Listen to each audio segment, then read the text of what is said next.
If your mother did these things to you, she was definitely trying to destroy your life. The jealousy, envy, sabotage, entitlement, manipulation, to the point of doing witchcraft to get rid of you. This is how God rescued me from the hands of my mother. And I will tell you how I found out that she's been doing witchcraft on me. I am Prophet Tashawn, called and chosen by God, and this is my story. So firstly, let me provide you with some background information. I am the eldest of 3. I have 1 sister, 1 brother. We all have different fathers, and we grew up in a single parent household with my mom, of course. My father left when I was 3 years old. Clearly, I don't remember anything at 3 years old, so essentially, I've never met him. My siblings, they know their fathers. Their fathers have been involved in their lives, even if they weren't doing exactly what they're supposed to, at least they know them. As the eldest one, of course, I had to grow up really fast in terms of being responsible. I had to be responsible for my siblings whenever my mother wasn't around. I remember one time in primary school, I had to take my sister to school with me and had asked the teacher to have her sit in the class because there was nobody to watch her at home. So basically, I was watching her while I was at school. I had to learn to cook, clean, and iron very early. As an 11-year-old, ironing 15 suits of uniforms every Sunday. 5 for me, 5 for my sister, 5 for my brother. To this day, I hate ironing. As a child though, I wasn't in lack. Food, clothing, shelter, that was good. Never missed school. Plus my grandmother lived nearby and she would help us out with, lunch money or in whatever way that she could. I would notice though the way my mom would curse and really behave whenever she was upset about anything that was out of place in the house. And she would often say how she can't even buy drawers for herself because she have to think about you, or which is for people who are not Jamaican who are watching this. She's saying that she can't even buy underwear for herself because she have to worry about kids. Anyways, with that said, if I went on a field trip or something and I got extra money, I would often take back that money and give it back to her, or I would use that money to buy something that could contribute in the house or something. So for instance, I would see something like some socks or something that my sister could take to school, and I would purchase those things instead of thinking about buying things for myself. So it's like I had some amount of guilt that I was carrying from the pressure that I felt like she was feeling, because a lot of times when she was cursing, because I was the eldest, it just seemed like it was aimed at me. So I'm going to jump to high school. In high school, this is where I was finding my footing, getting to know myself, what I was good at, my talents. I was involved in almost every club in school, and this is where my leadership qualities came to life. I was that girl who had that long line of badges on my shirt. I was form captain, became prefect, became head girl, always receiving prizes on prize giving days, involved in the Key Club, Drama Club, Spanish Club, participating in drama, dance festivals. I was involved in all of these activities, and I gained even more popularity when I won my high school pageant. I attended Jonathan Grant High School in Jamaica, so I became Miss Jonathan. The thing though, I noticed something with my mom around that time. This is what I will call the popularity competition with me. It's like she started competing with me. She became friends with my high school friends as if they were her peers. She became friends with my teachers. And because my mom was a young mom, people would often say, you guys are like sisters. And I would endorse that narrative. So I would also say, oh, she's like my best friend, because I was helping to uphold her public image as well. And you might even say, Tash, nothing is wrong with that. Nothing is wrong with how involved she was. She was just probably, an involved parent. But I would say, why wasn't she doing all of this with my siblings who also attended the same school? She wasn't befriending their friends. Sorry. Like I was going to belch. And the crazy thing about this though was that while you saw that on the forefront, that type of dynamic between myself and her, when it came on to what was happening at home, it was something completely different. This is where the abuse came in. This is where the constant proof, like she's always trying to prove that she's bigger than me or something. And I'm wondering, you are already my mom. I can never be your mom. You are who you are in terms of your position in my life. I remember one day at home, I wasn't there for the entire day and I just got in.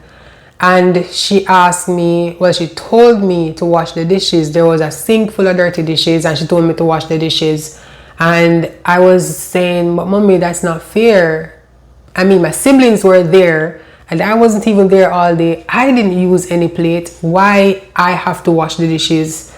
Of course, she started cursing and saying, I don't have no manners, you're too disrespectful, and anything that she tell me to do, I should just do it. I am crying and I am saying I'm not doing it. I was standing in the kitchen. This lady stormed in the kitchen, grabbed a bucket cover and proceeded to hit me in my head. Hit me over the head with it. And my brother was standing there. He was so shocked. He grabbed the bucket cover from her and shouted, "You crazy? You don't see Tashi's a big girl."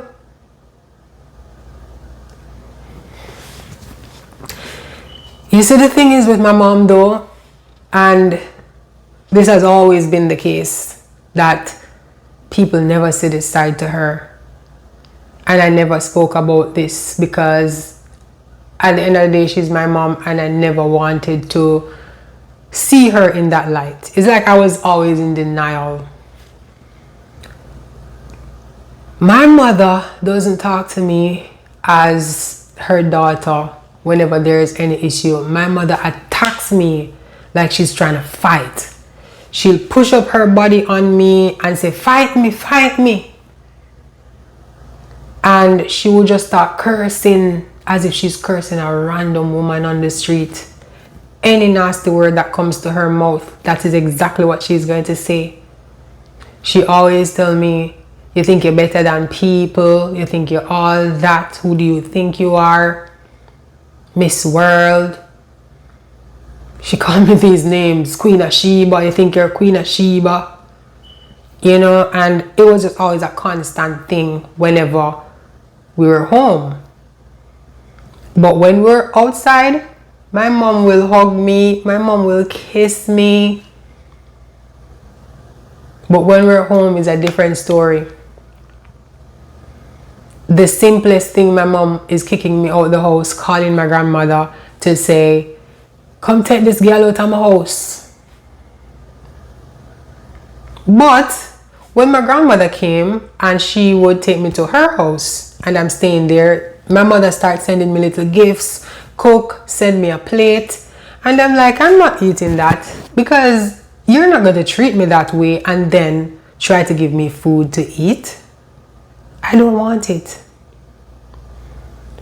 Eventually, my grandmother would start saying, "The Bible says, honor your mother. You need to talk to your mother." My grandmother would call me Tasha. "Tasha, you need to talk to your mother." Eventually, I start talking to her. Eventually, I end up back in her house, and here comes the cycle of the abuse, more verbal than physical, but tearing me down in any way, shape, or form that she could.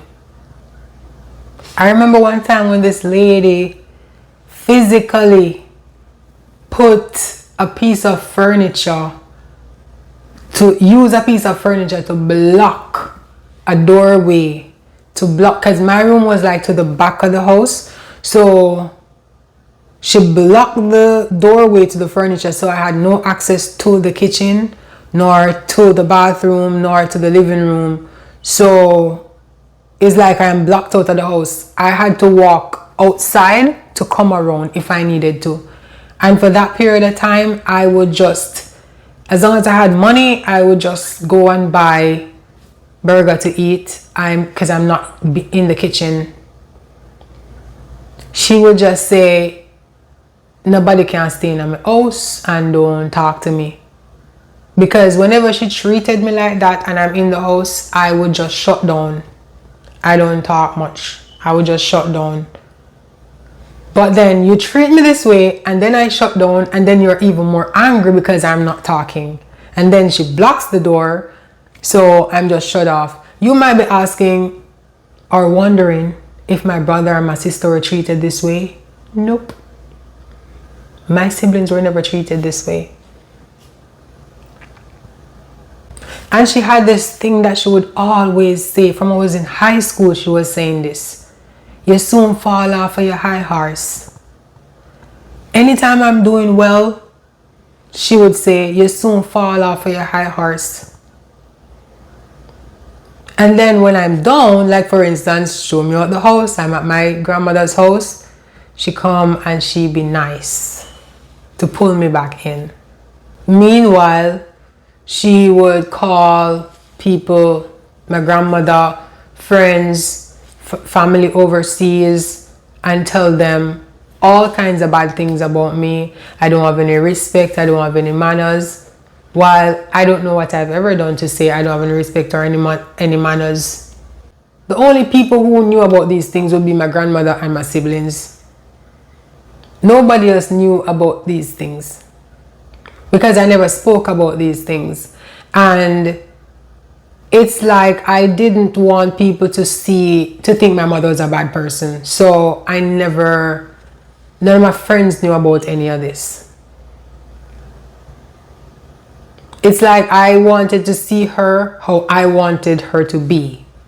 So I spoke about her in that way, and not accepting reality for what it was. I remember one day I was putting a document together and I wondered to myself, how did I even become so confident to be involved in all the things that I've been involved in and accomplish all the things that I've accomplished? And it dawned on me, my teachers, God has blessed me with some very good teachers who always pushed me, who encouraged me, who saw the best in me, because it was never my mother. My mother took every opportunity to tear me down as much as she could. Contrary to how she became popular in high school, in my high school, through me, that she had received a certificate that says outstanding parent. When people really didn't know what was going on at home, it was really my teachers who were pushing me. My teachers who encouraged me.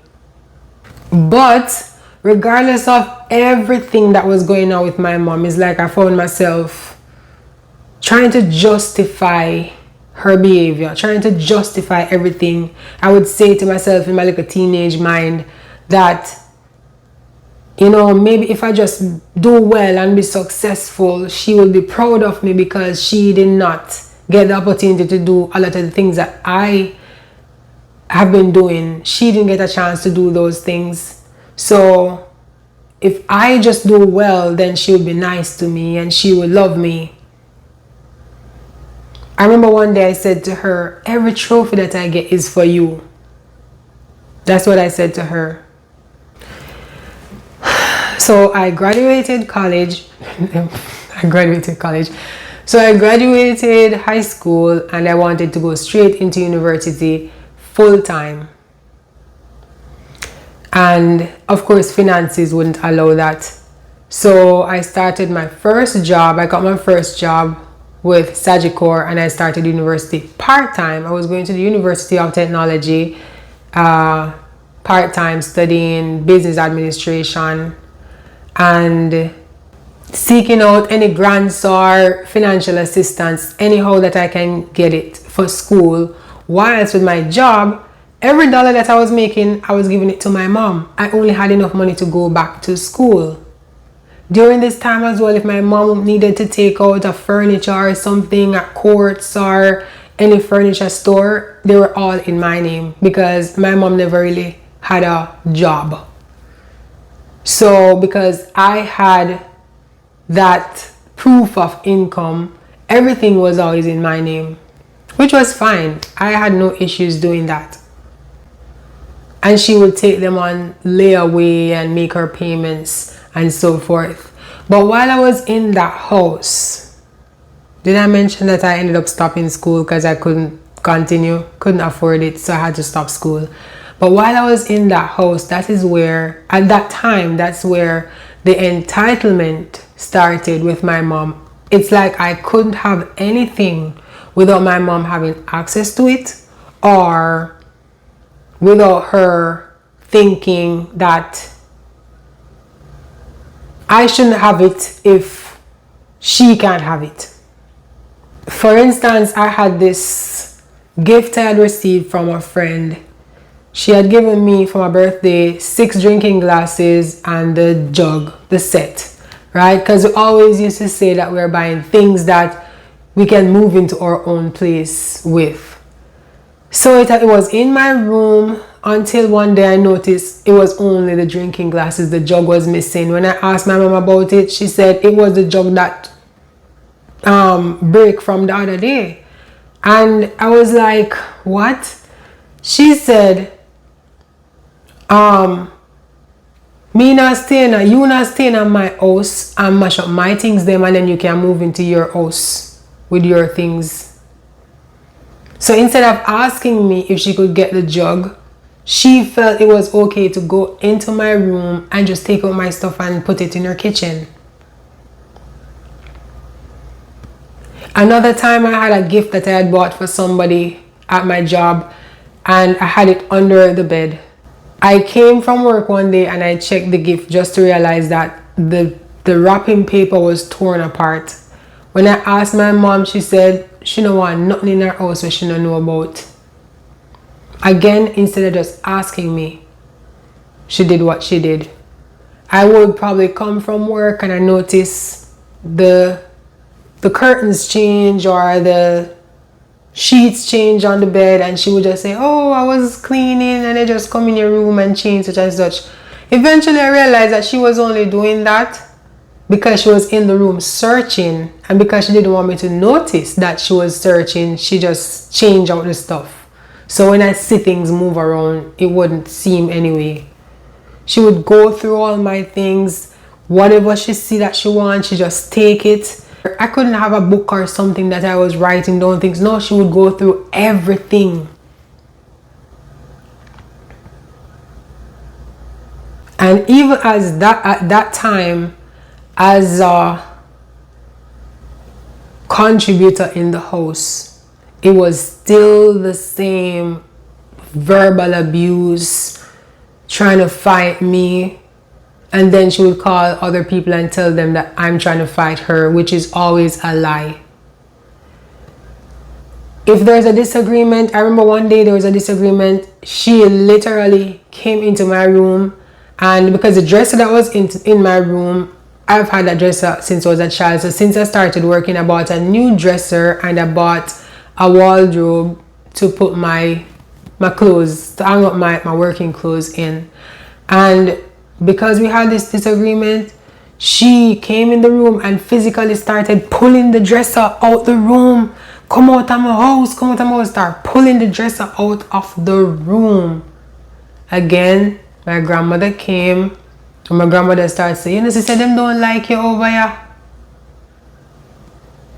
That time, my grandmother had to call my cousins to come physically take out my furniture out of my mother's house. And please don't tell me say I don't learn. No, I don't learn, because I eventually still end up back over there, because she come back again, be all nice to me. My grandmother encouraged me again, and I was back in the house again. And that continued.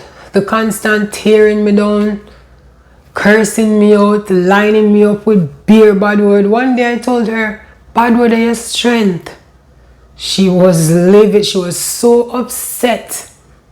Of course, I don't have no manners, because she knows I don't curse.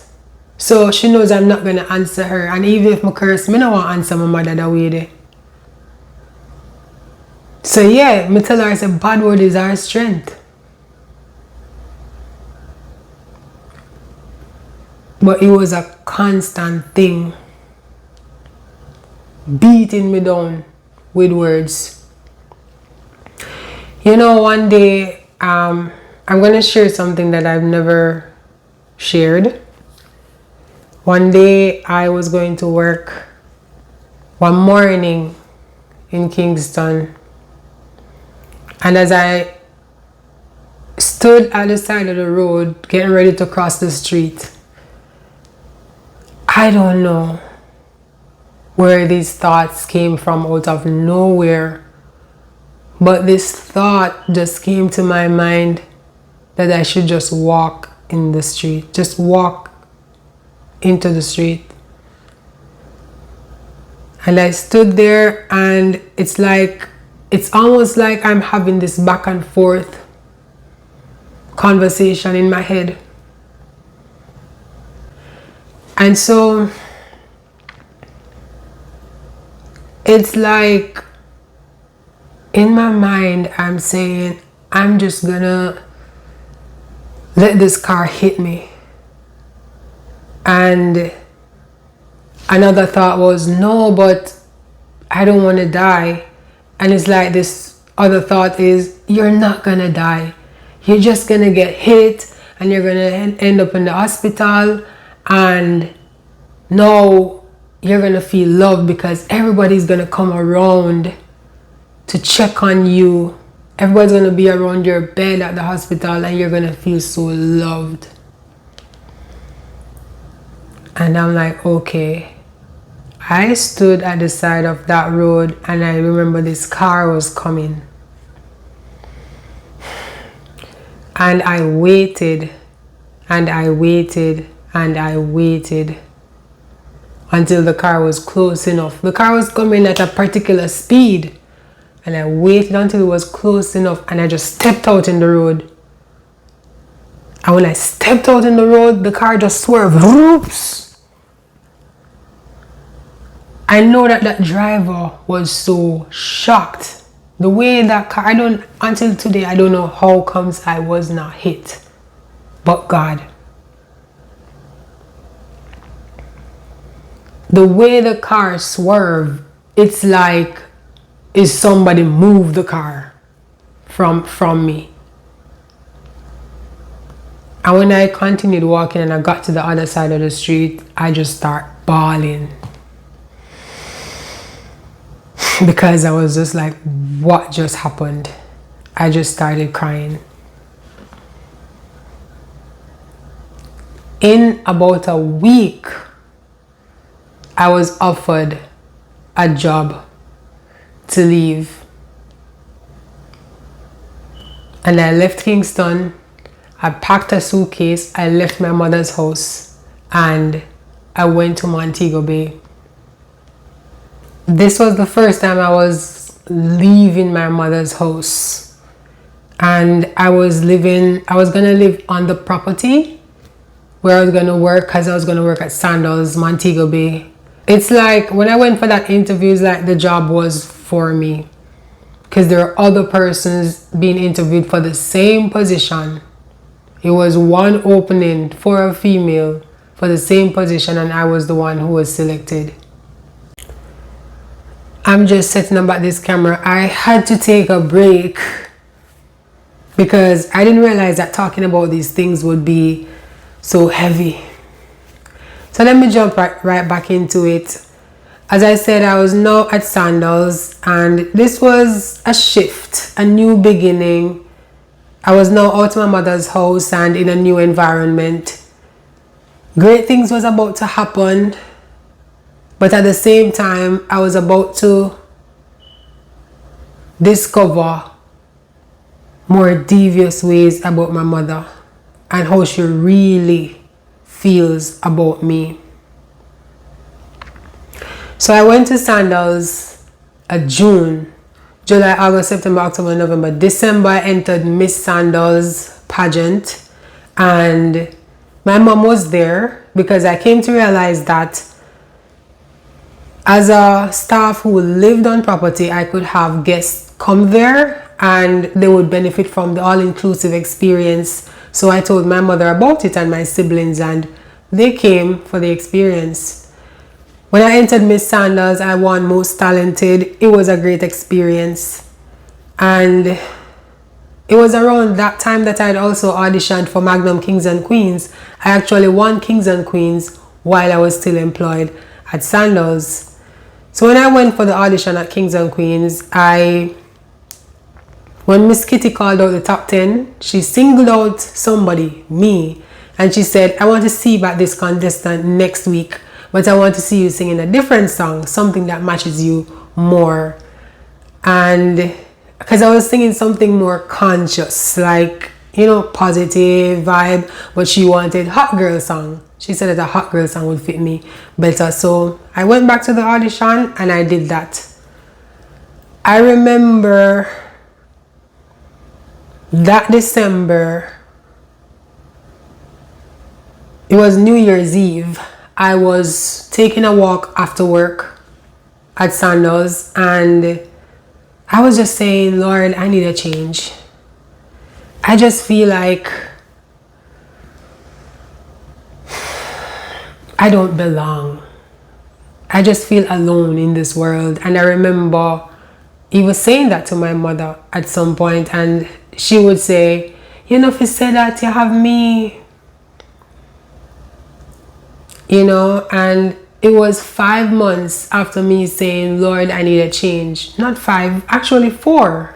Because I won Kings and Queens April, and this was December. January, February, March, April. 4 months later, I won Kings and Queens after saying, Lord, give me a change. During the live shows while I was on Kings and Queens, my job at Sandals had given me the time off so I could be in Kingston preparing for performance each week. So of course I was staying at my mother's house. I would go to rehearsals and then go to my performances on a Saturday night live. Throughout this time, my mother never came to one of my live shows. Not one. Not even the final night for the crowning. She never came to any of my shows. She stayed home. Okay, fine. About the last week, literally the last week before the announcement of who is the winner, she came to me and she said, she said a friend of hers she's going to borrow $200,000 from a friend of hers to vote for me, and if I won, me have to go pay it back. And I just said okay. I never asked any questions. I guess they were thinking too deep into it. My focus was on my competition, so I wasn't thinking too deep into it. So of course, as you know, I won. I gave my mother that $200,000. I never asked her any question. I don't know who this friend is. I don't even know how this came about. I gave her the $200,000. And it's almost like it was removed from my memory. I completely forgot about it. It was long after it came back to my mind and I realized I was scammed. How do I know I was scammed? My mother don't know anybody filling her $200,000. My mother never yet have a real job. It's one time I ever know of my mother having a real job was when I was a little girl. She used to work at a bar at one point. That was that. No jokes. The only friend I know or friends I know of my mother having, maybe a friend who would come by the house and say, you have any extra tomato? You have any extra onion? My mother don't know anybody if you take up $200,000 lending her, not knowing how they're going to get it back. And that's how I realized I was scammed by my mother. It was obvious that she sat down and thought about it. Oh, this is the person who never came to even one of my live shows. She clearly sat down and thought about it and just felt like if she can have it, I should have it. She just felt like she couldn't just sit there and watch me collect all this money for myself. She had to come up with a way or an idea of how to take some of this money from me. And that's exactly what she did. And it wasn't even a lot of money because I was the first winner. That season, it was $500,000 that I got. It was the second season that they started giving $1 million to each winner. So out of that $500,000, she alone get $200,000. She scammed me out of $200,000.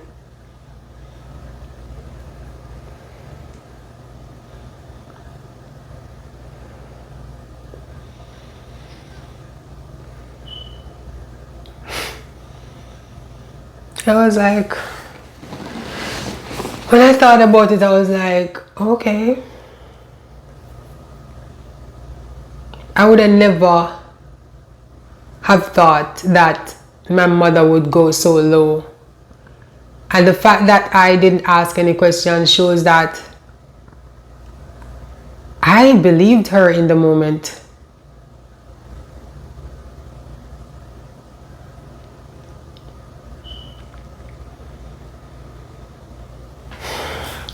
So after I won MKQ, Magnum Kings and Queens, and I quit the job at Sandals, now back in Kingston because I'm on call, I'm in demand. All media houses, interviews, appearances, shows, studio time, all of this. And so I decided to go stay at my mother's house again.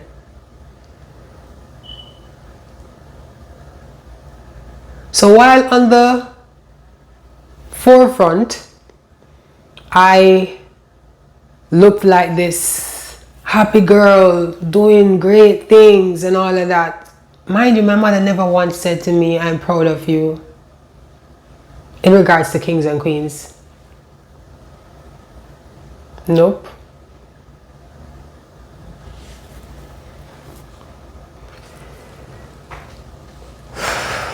I remember, well, since I was now back in the house, it was still, again, no peace. Because now my sister started taking my things. And then, of course, my mother would take her side. So when my jewelry turned up missing, my things turned up missing, and I go and complain to my mother, and I would tell her, my sister is taking my stuff, she would cuss me. Come on, fine little girl, everything as she, everything you say as she. Who else could it be? And then it always turned out that it's proven that it's her. I get no apology. I'm not repaid or anything. Everything is just hush hush. And my mother is not going to pick up the phone and call people and badmouth her the way that she would do me. Everything is just hush hush. I remember one day, because clearly I'm in the house, so I'm contributing. I'm still giving my mother money and whatever she needed. I gave my mother my bank card one day to do whatever she needed to do. I gave her the code and everything.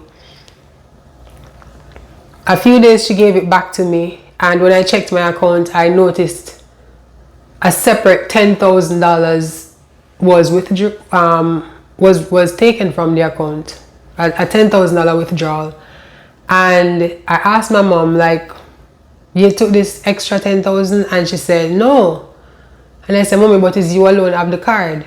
She said, no, it's not she, and whatever. So now I'm thinking it must be the bank. So I went to the bank, to Scotia, and I made a report about it. I'm sitting out there in the lobby waiting, and this lady came out and she called me into the back office, and she sat me down and she pulled up a video recording of an ATM and she had me watch it. I saw when a female walked in and made a withdrawal and left. She said to me, do you know this person? I said yes. She said, do you want to press charges? I said no. I said thank you, and I left. I went back to the house and I told my mother what happened. I said they just pulled up a camera and showed me on video who withdrew the money. It's my sister. Remember, my mother told me that she don't give anybody the card. She called my sister and she only just simply said, why you take out the money? My sister didn't say anything. And that was that. I never got an apology. I never got reimbursed. And that was that. Another evening I was there and I realized a pair of earrings were missing. It was a Sunday evening. And my sister had left to some beach event, something over Elsha Beach. And I was looking, searching everywhere. I know where I left the earrings. They weren't there. So I was just looking in other places.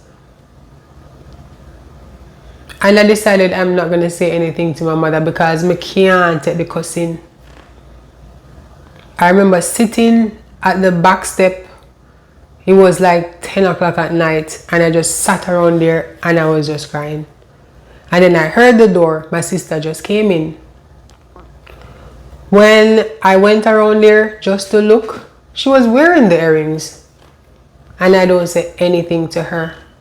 I went back around the back and I just sat down there and I just cried. Because at this point I was like, I can't do this no more.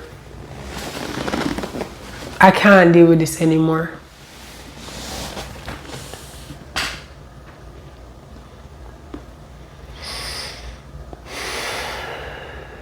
Yeah, I was just... And you might be saying, come on, Tash. That's what siblings do. Your sister going to take your stuff. Your brother going to take your stuff. Yeah. But when your sister and your brother love you and them take your stuff, it's okay. When your parents not going to cuss you out on top of it, that's okay. When you have a good relationship with each other and you're probably taking each other's stuff, yeah, it's fun and games. But when you have no rights over your own things, your things that you make sacrifice to get, to attain, your things that you buy for yourself, you have no rights over it. You have no say. Everybody just feel entitled. Everybody just feel like they can walk over you and then them can talk to you.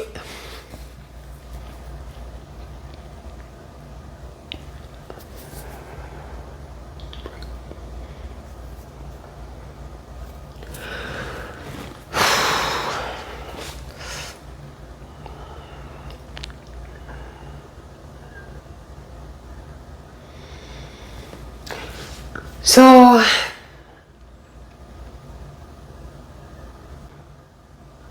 that night when I was sitting at the back step, I just knew in myself, I'm not doing this anymore. I stayed at my mother's house at that time for 2 years. So I stayed there 2 years after winning Kings and Queens, and all of this that I'm talking about, the entitlement, the verbal abuse, all of these things I endured again for an additional 2 years.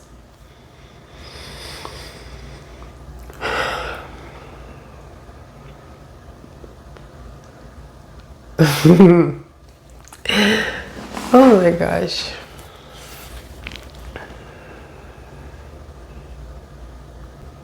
I had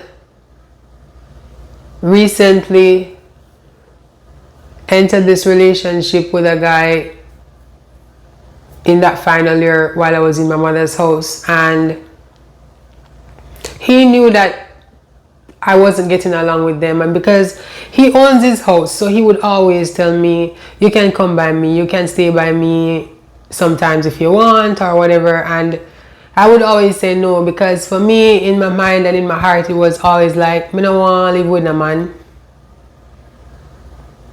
And when you also have been in situations where somebody always tells you, come out of them house, come out of them house, come out of them house, you don't want to go in anybody else.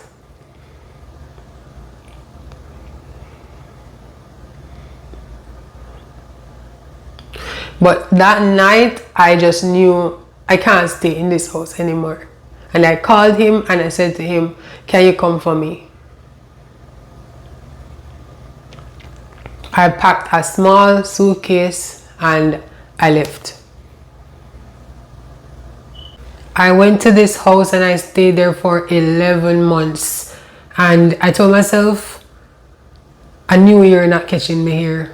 I need to move into my own place. And it's not that I was unhappy or anything was wrong. In fact, I was well respected and well taken care of. But I just wanted my own place.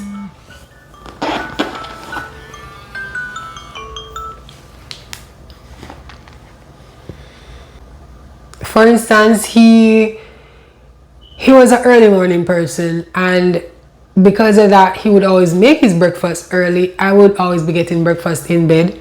For that entire relationship, I never did my own laundry once. He just stepped into that role and started asking me for my laundry, and he did my laundry all the time. Literally outside, pitting my clothes on the line. I remember one time we went to this event and it rained and my sneakers got really dirty.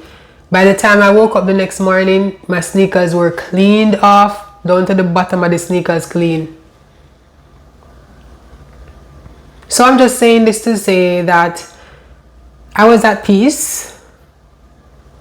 If he came home and he was even just going into the bathroom and realized the bathroom just clean, it's fresh and smell nice, him just going at the other bathroom. He had a 3-bedroom, 2-bathroom. He would just leave this bathroom for me. But I still had that desire to be in my own place. Eventually, I found a place. It was a studio. And I left all this space to move into a studio for myself. I was at peace knowing that nobody can tell me to come out of my house. I lived there for 4 months and I was still in the relationship, and he encouraged me to move into this townhouse, this 2-bedroom, 2-bath, 1.5-bath townhouse, and I moved into that space. You know, all this time, my mother would go out of her way to reconnect with me. My grandmother was always calling me, of course, telling me that my mother saying that I'm not talking to her. She would say, Tasha, you know, for malice your mother, talk to your mother. But I was determined I'm not going back to her house. Eventually, when I started talking to her over the phone, she would always be offering me little gifts. Like Christmas was coming around, she would buy sorrel, make the sorrel, tell me how she have this bottle for me, any little thing. She loved buying me bras or a little top or any little thing. And because I was determined I'm not coming to her house, she would even ask me if we're passing through the town, like driving through the town, or meet me on a plaza somewhere. She was going out of her way to reconnect. Yet when I was in her space, it was straight disrespect. You already know the story. When I was moving to the studio, I decided that I wanted to make arrangements to get the furniture that I had left, that I had at my mom's house. You know, the stuff that I bought when I had my first job. I decided that it would be good to just get those, spray them over so they look brand new again.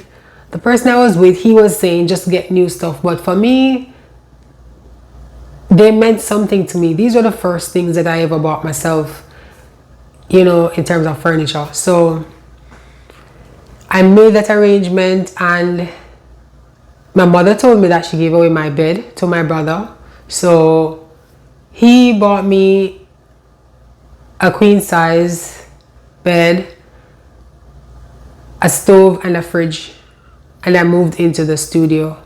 Then when I moved to the townhouse, then that's when I bought myself additional stuff. I bought a chest of drawers, 2 bedside tables, and a 3-piece couch, you know, the 2-seat, the single seat, double seat, 3-seater. And I bought a washing machine. Interestingly, my mother was there with me when I bought the couch. She asked me to come to help me to pick it out. She was there, and she was there when I was also picking out the 2 bedside table. And I'm saying this because it's just so interesting that whenever she does have access to me, she will do anything to be involved in my life and to have access to me. So my mother got married. I was in the same relationship, and I went to the wedding with that person. After the wedding, my mother expressed to me how she was disappointed that the man I was in a relationship with did not give her a monetary gift for her wedding. And she got to tell me, say, I'm mean. But you see, the thing is, again, you see my mother trying to benefit from everything that I have, because she was aware of how this man treated me, went to the extreme for me. Nothing was never too good for me to get. That's what she expected to be extended to her.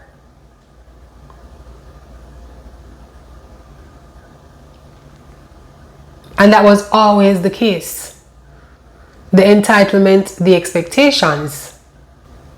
When I said to my mother one day, I was encouraging her. I was saying, Mommy, you know, some see this course advertised at Heart Academy, Garmex Academy. And I said, I remember when she used to make our uniforms to go to school. I'm saying, you're good at sewing, you know. You can do another short course. It's just 6 months. You will be finished really quick, and then you can move on to the next level. Level 1 is free. You can move into level 2, and I'll pay for level 2 for you. But at least you'll have that certification to start something, or, you know. Mommy says she don't have time for that. She don't have time. I remember one time, I'm just going to call it a phase because I don't know what was going on with my mother, and they know how I am. I have no tattoos on my body, for instance, and the only piercings I have, my ears. That's that. And so my mother started doing tattoos on her body, and my sister was doing some tattoos as well. My mother came to my house one day, and it's like the whole talk was how is she gonna tell me about it and what I would think about it. So she was there moving around the house, kind of not telling me but positioning herself for me to see that there's a tattoo. She had one on her leg, down on her calf at the back right there. And then she even had one, a stamp right here in her back, lower back. She had one somewhere up here. She was getting several. But when it got to a point where I realized that I think this is getting out of control, I had an opinion. I had something to say. And then paired with the tattoos, she was getting a lot of piercings. So when I saw that she even got a piercing on her lip right here, I never like it. And my sister has a son, so I was saying, Mommy, you are a grandparent. You're going to your grandson's school and people going to judge you and whatever. Not that you care what people think in certain way, but be a certain representation of yourself. She was very upset, annoyed, and who tell me? I got her husband's contact number and I sent him a message. I didn't call him. I sent him a text and I was just expressing that I noticed that my mother been doing all these tattoos on her body and I don't think it looked right to the extreme that she's going. I was saying to him like, how do you feel about it? Because she was never into these things before. He was just saying to me, that's not his business. She's her own person and she can do whatever she wants. Okay, fine. By the time she found out that I had said something to him about that, she started cursing me out, saying that me I try to mash up our marriage. And we're on the phone when she was cursing. And when I realized the level at which she was going, I came off the phone. I just say, you know what? I'm going to put down this phone, which is what I always do. I'm going to put this phone down. When you're finished, you can't hang up because I'm not listen to this. She started voice noting. She talked some things in her voice note. You know, me think me a big woman now and would I get some amount of respect in just how she communicates. This lady started telling me some things that I never hear in my life. This lady tell me, you think me a name under your crutches, girl? I remember that in particular because I've never heard that expression before. And the same way, it was just the same thing with just how she cursed me and behave. Again, we stopped talking to each other. I'm going to skip to 2016 now. This was a rather devastating year for the family. My grandmother ended up passing May of 2016. 3 months later, my mother's house went up in flames. Let me tell you, that night, I remember the night where we were on the phone. I was at home and I was on the phone with my mother. She was just telling me that there is no light at the house. And she had to come off the phone to preserve the battery, you know, save our phone battery. And we came off the phone. Maybe about 5 minutes later, my phone rang again. When I answered that phone, the way I heard my mother crying, she said, Ashi, Ashi, oh God, Ashi, oh God. She called me Ashi. She said, Ashi, oh God, oh God. I swear somebody did. I hung up the phone because it's like I wasn't prepared to hear that news. My heart just racing. I hung up the phone and I rushed downstairs. I just ran downstairs and I ran outside and threw myself in the driveway on the ground, which I didn't know where I run go. And I said, God, please don't make somebody dead. Please don't make somebody dead. Please don't make somebody dead.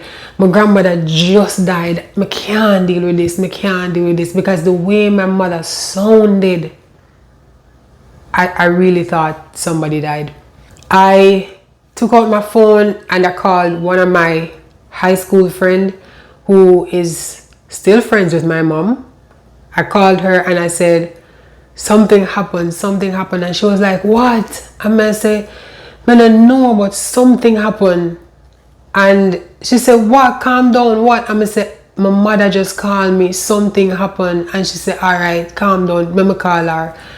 We come off of the phone, she called my mother's phone, and you know, I'm sitting there, seeing her in the driveway. Then she called me back and she said, firstly, let me say, good news, nobody died. It's not a death or anything. And I said, okay. And she said, but the bad news is your mother's house is on fire. And it's almost like, because I was expecting something so extreme as a death, it's like even hearing that the house is on fire was a relief. It is still a bad news, but it was such a relief still. And she said nobody is hurt. And I said, okay. I went back inside, and that's when I called my mom. And of course, she called the fire people and all of that. You know the works already in a situation like that. So then the next day was a Sunday. I remember the next day was going to be a Sunday. And I went over by the house, and it was just a sight. It was so bad.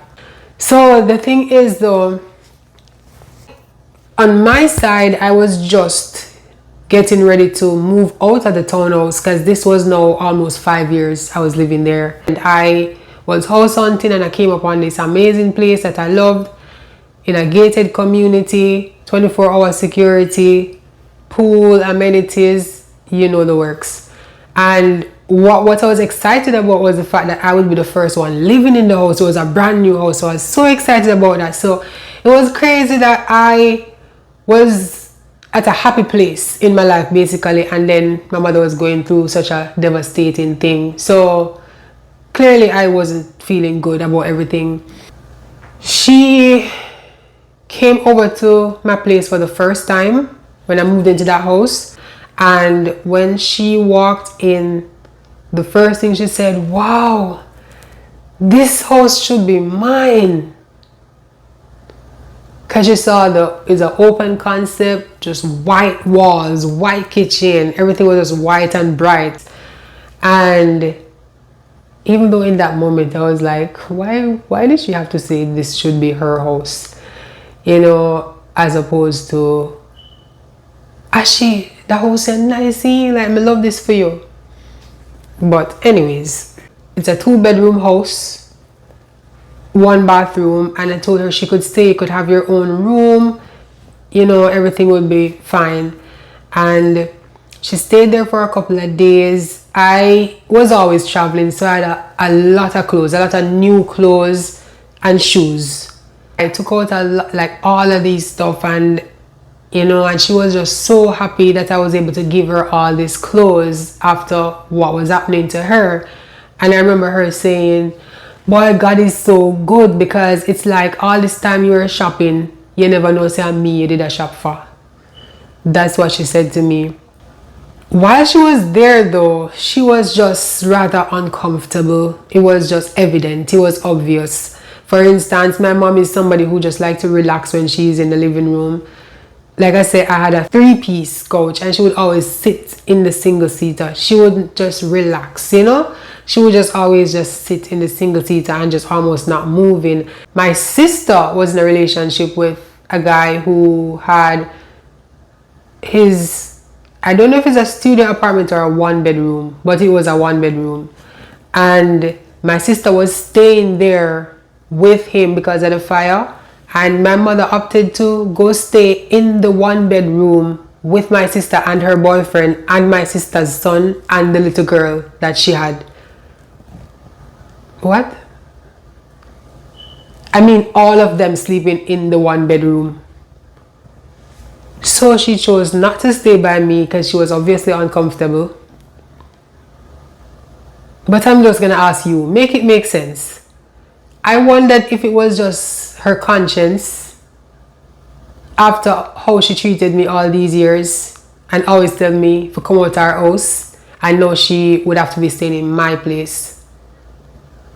But her thing was she wanted to be over in Spanish Town, where she was closer to the kids' school. That's what she said. But that's what she said.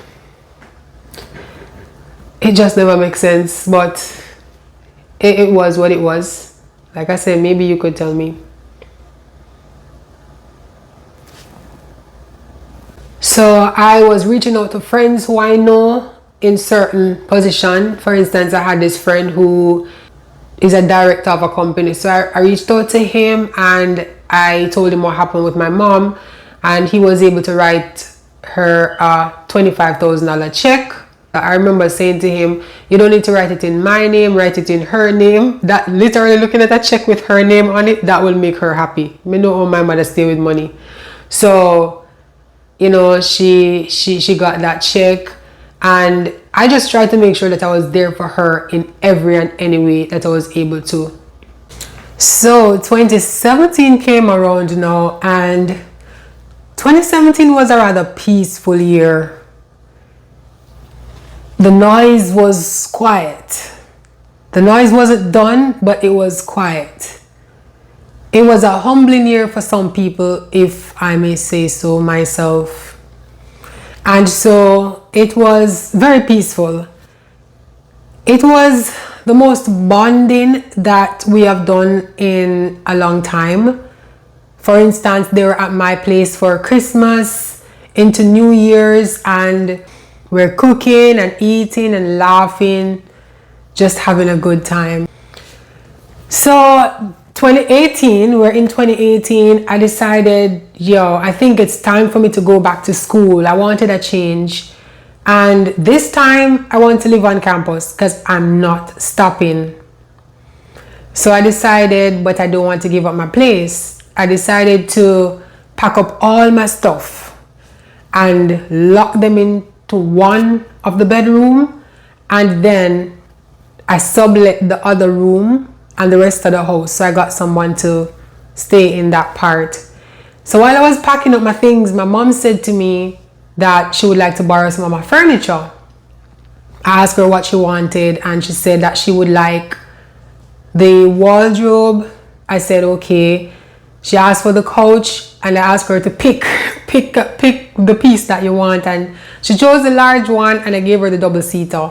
And then she asked for the 2 bedside tables, and I said, no mommy, I can't give you so much things. Cause listen to me, I know my mom. When I finish school and I come back from campus, my mother now gonna remember she did say borrow or lend, and it gonna be a problem. So I said, no mommy, I can't give you so much things. Nonetheless, she visited me about 4 times at school, and she brought me groceries, especially vegetables, because she knows I love my vegetables and I'm not going to the market. So that was very, very nice of her. 2019 came around. This is when I decided, okay, I need to kind of make things more comfortable for myself while I was studying. So I traveled overseas. I'm going to pack a barrel. So my intention was pack this barrel, have enough things where this will be able to serve me for the entire school year. So when I finished packing this barrel, I had space. And I said to my brother, maybe I can put some things in the barrel for mommy, And he agreed. When I came back to Jamaica, of course, I had the barrel sent to where my mother was staying. By this time, she wasn't in the 1 bedroom with my sister and the BF anymore. She had gotten a little spot for herself, and my sister was at that spot, and she was paying some rent there. I had the barrel sent over to her, and I decided I'm going to go there. This was going to be the first time I was going there. I was going to go there so we can unpack the barrel so she can get her stuff as well. And listen to me. When that barrel was unpacked and she realized that she wasn't getting as much stuff that I had in the barrel, she started saying, how comes me not get none of them there? How comes you get all of them Ensure there? How comes you get all of them soap and them something here? And me I say, mommy, remember say me buy the things them for carry up on campus, So me not have to worry for the rest of the school year. She started say, you're too ungrateful and wicked. Mind you, a friend was there with me who came to help me pack up my stuff to take over to campus. And he was there witnessing all of this. The way how my mother was behaving. He had to be saying to her, calm down, mommy, calm down. Calm down, mommy, calm down. My mother give me a proper cussing just because me not give her the things them when me tell her what's the purpose for them. The lady started telling me, say, make sure them serve her forever. Make sure them soap they serve her forever. Look how much time me give you soap. Look how much time me give this. She started telling me, oh, me ungrateful and all of these things. Gave me a proper tracing again. Anyways, I went back to school on campus. So here comes 2020, the pandemic hit. I had to pack up my stuff on campus, move back home, took my place out of sublease and back into my space, settle back in. Anyways, as I was back home, I continued with school. As I got closer into my final semester, I decided that when my lease end, because I was now living at this place for almost 6 years, when my lease end, I'm not going to renew it, and I don't want to jump back into a long-term lease until I decide on my direction. I don't want to just graduate and go back into the same routine. So as I was saying that to my mom, she was saying, well, since you haven't made up your mind on exactly what you want to do, then just let me keep your furniture at my house. She was now back at her original house, fix up back and everything. She said, let me keep your furniture at my house until you decide what you want to do. Really never want to do that again, because like I said, the whole going back to Spanish Town thing, I just never want to go back to Spanish Town in any way, shape or form. Anyways, I reluctantly agreed. I packed up all my stuff when that time came, and I packed the moving truck and I sent them to her house. I didn't even go to her house. I sent them over there and I left and went overseas. While I was away, we had already had this conversation that I was thinking to sell my stove. She said she knew somebody who wanted the stove to buy. Anyways, while I was there, I said to her one night, I said, Mommy, I need the money for the stove. Deposit it to my account because I need to pay it on my school fee. My exam is coming up and I need to pay it. She was giving me all this attitude. She's not going to any bank right now, and she used some of the money already and the man still owes some money on it. And I say, Mommy, I need the money because I don't want to miss my exam. And she decided she's not going to no bank. She had given me 300 US when I was leaving that time. She had sent 300 US to me and she said she wanted a laptop. So I said, okay, since you're not going to give me my money for my stove, I took that 300 US and I sent it to Jamaica through Western Union to my bearer. And I said to him, please go to UE and pay this money as quick as possible. He paid the money and the money still was not cleared in time, and I missed my final exam. There I was walking through the parking lot the day of my exam crying because my mother did not send my money to me for me to be able to pay the money on time, and I ended up missing my exam. Luckily, because it was pandemic, other people were missing their exams. And so when I called the department and talking to my lecturer and just expressing myself, and she said they're actually working on something to get people to redo their exams. And I said, okay, glory to God. So when it was time for me to go back to Jamaica, I went straight to her house. I called her and I told her that I'm coming to the house, and yeah, she's always gonna say, okay. This was leading up towards my graduation. We were back on speaking terms while I was there in the house, until one day she proceeded to tell me something. My mother likes to gossip, and that's not my thing. So that day she was telling me something, and I told her, Mommy, me not even know them people there. I don't want to hear about it. And she was offended because this is where she's gonna say, no, you act like you're better than people. So we weren't talking leading up to my graduation, like a few weeks up to my graduation.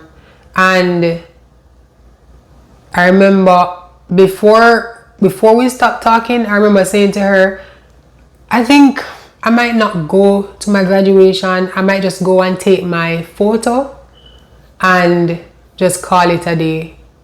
She was like, okay. She never encouraged me to, no tea, no Tash, no Ashi, go to your graduation, you work hard for this. No, she was chilled with it.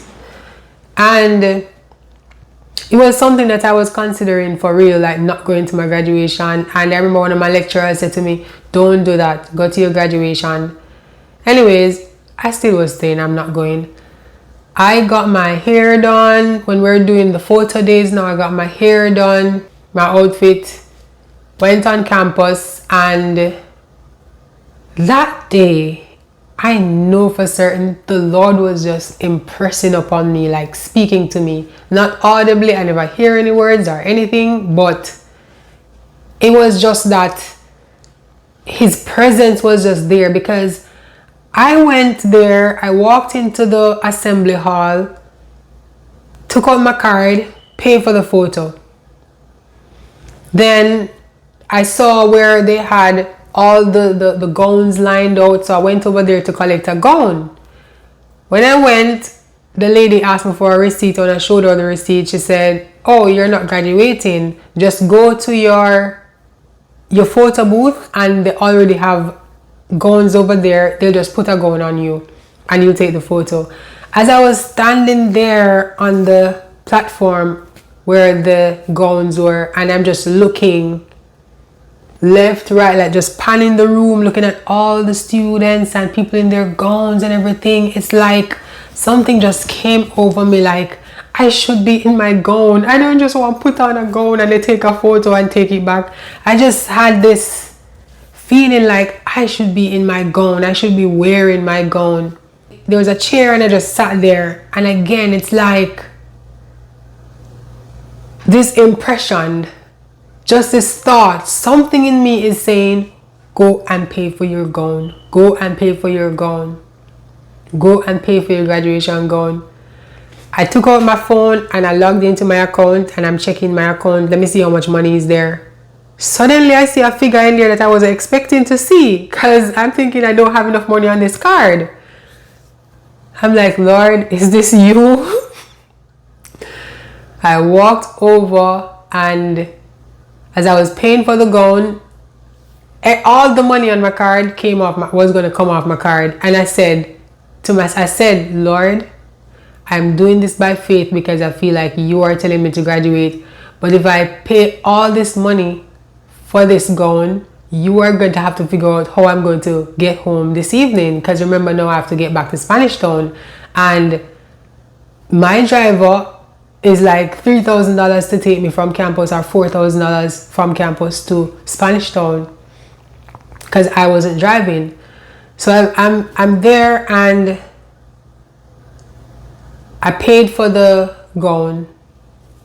I went over to the photo booth. There are 5 booths, and I went to the booth that I'm assigned to. And there's a mirror there. I'm there looking in the mirror, messing with my hair. And the photographer at that photo booth casually just said to me, leave your hair alone. And I'm like, telling him, I get tired now, man. I'm tired of waiting. Like, and he said it's a good thing I never come over the weekend, because they were there until 11 p.m. at night, 12 o'clock at night. And I said, I'm going far, so I don't want to be here late. And he said, where are you going? And I said, Spanish Town. And he said, I live in Spanish Town, I can take you over there. And right away my heart just went like this, boom. Lord, it's you.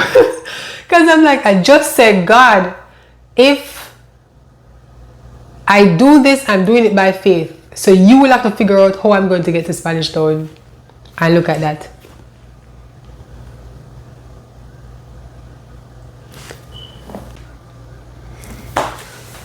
So I got my gown and I went home with my gown, and it was there in my mother's house in plain sight. So graduation morning now, it was November 5th.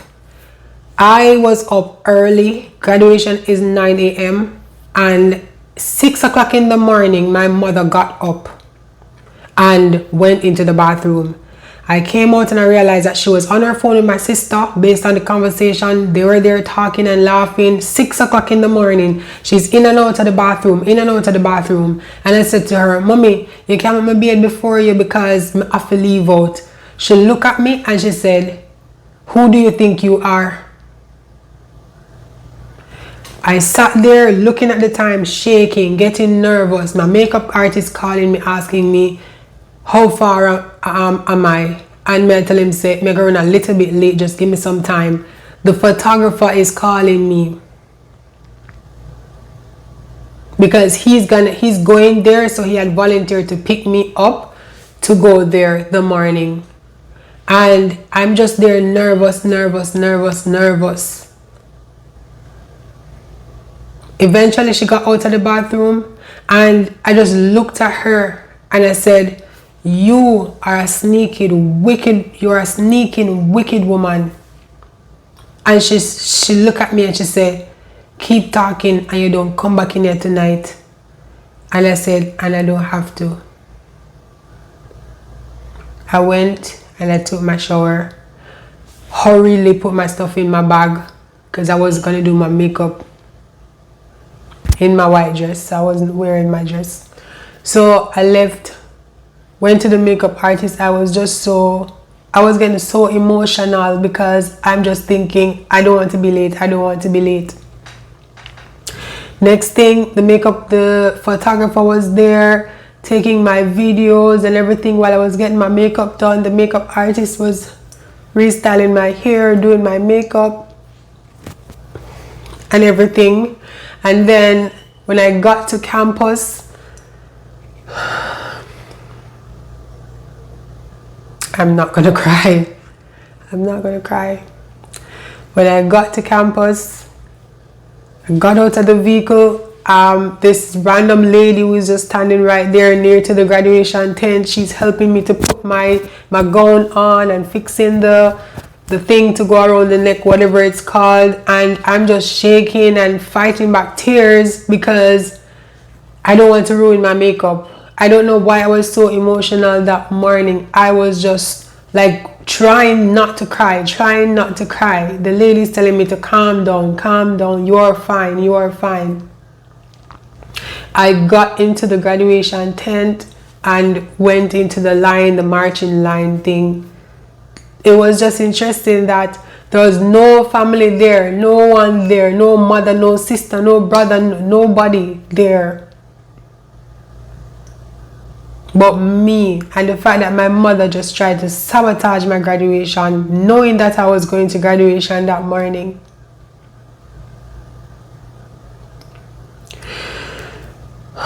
But God just placed people around me, as you notice. People out of nowhere was just there being supportive, lifting me up. When I walked across that stage and I heard people screaming for me, I was just wondering, who are these people screaming for me? It caused me to even blow a kiss because I heard somebody say, "Tasha, I love you." I might just put the clip for you to see. And it was just an emotional day for me, like very, very emotional. Like at such a happy day,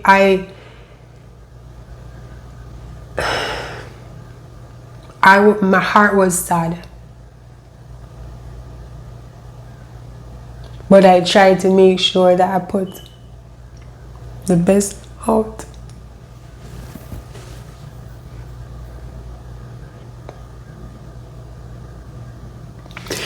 And days before, I had gotten this idea out of nowhere, and I told the photographer about it. Like out of nowhere, I got this idea to do these photos on the train line where I grew up. And I told him, so he came and he did a photo shoot for me on campus.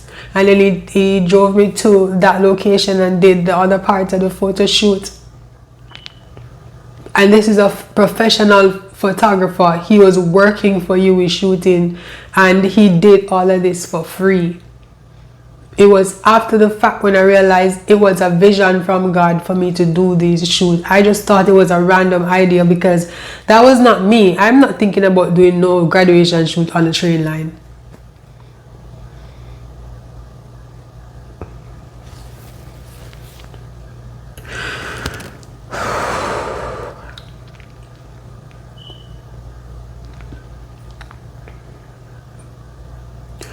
I did those. And when I went back to the house that night, nobody said anything to me. My mother didn't say anything. I just went there. And by the morning, I'm on my phone. I'm looking for a place. And I found a place for $50,000. And I just packed a bag and I left. I left.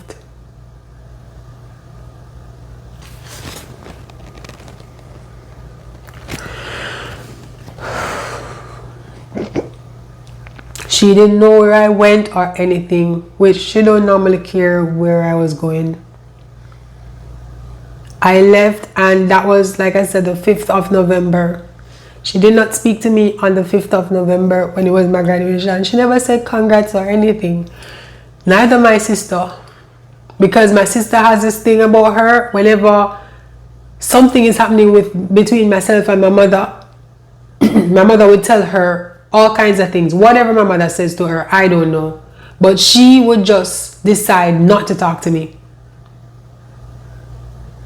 So they were there doing their thing.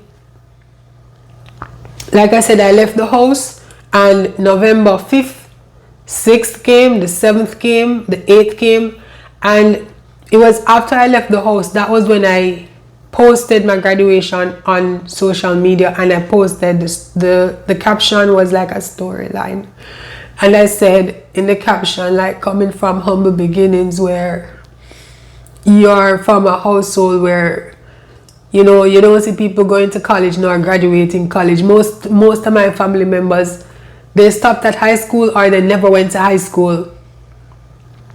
And I posted that in the caption, and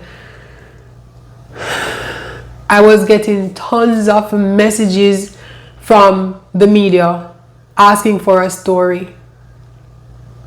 Even by the time I responded to somebody and I did that interview with her, and she told me that the interview will be in the Gleaner and in the Star, and I was responding to the other persons who reached out, and I was telling them, I already gave somebody the story. There was one guy who said he really wanted that story because that story is the leading entertainment story for that time.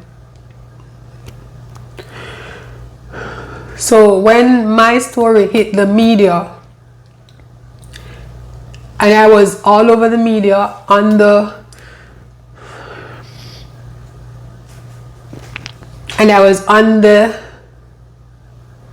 front page, on CVM, on TVJ, on the front page of the media, every radio station, nationwide, this radio, that radio, everywhere. And that is when my mother sent me a text. Remember, I graduated on the 5th. She sent me a text on the 9th when my story hit the media. She sent me a text, and the fact that in the text she was saying congratulations, but something stood out to me where she said something to the effect of, and I'm going to put the text on the screen. She said something to the effect of, no matter what you do, you can't stop my shine, and you couldn't do this without me. We couldn't do it without you. What did you do? When you couldn't even allow me to take a barrel of grocery to school to sustain myself. When you caused me to miss my exam. When you were sabotaging my graduation. That's what she said in the text. I never responded to the text. But I'm going to put the text on the screen.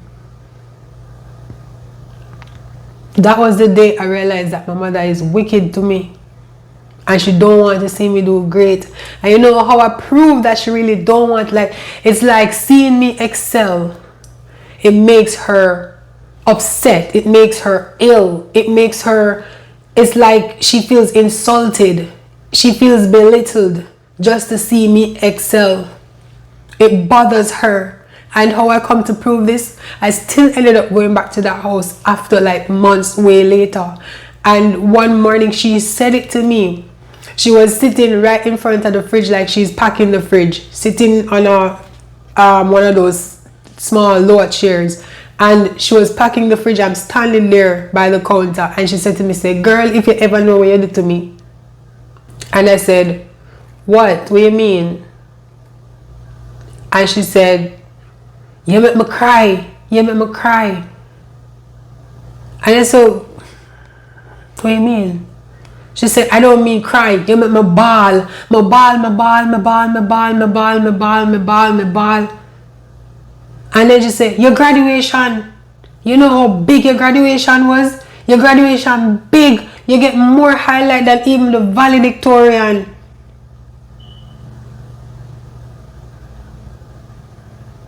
Why was she really crying? She's only crying because I am highlighted and it has nothing to do with her. She was only crying because she finally feels some type of shame where she couldn't hide behind, because she had no explanation to give anybody as to why she wasn't at her first child that's graduating university. She wasn't at the graduation. She wasn't even talking to me. She was busy malicing me and mocking me.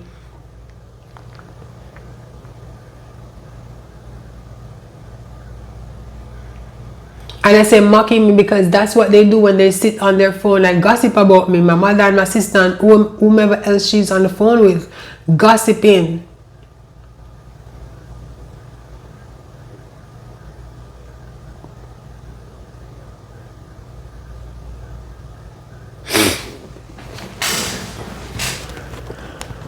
Oh God.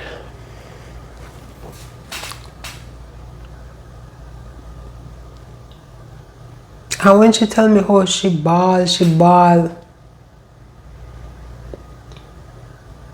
why were you really crying? You know, she posted me on her WhatsApp. And you know how she got my graduation picture? She to post me on her WhatsApp. She screenshotted from one of my cousins who posted me.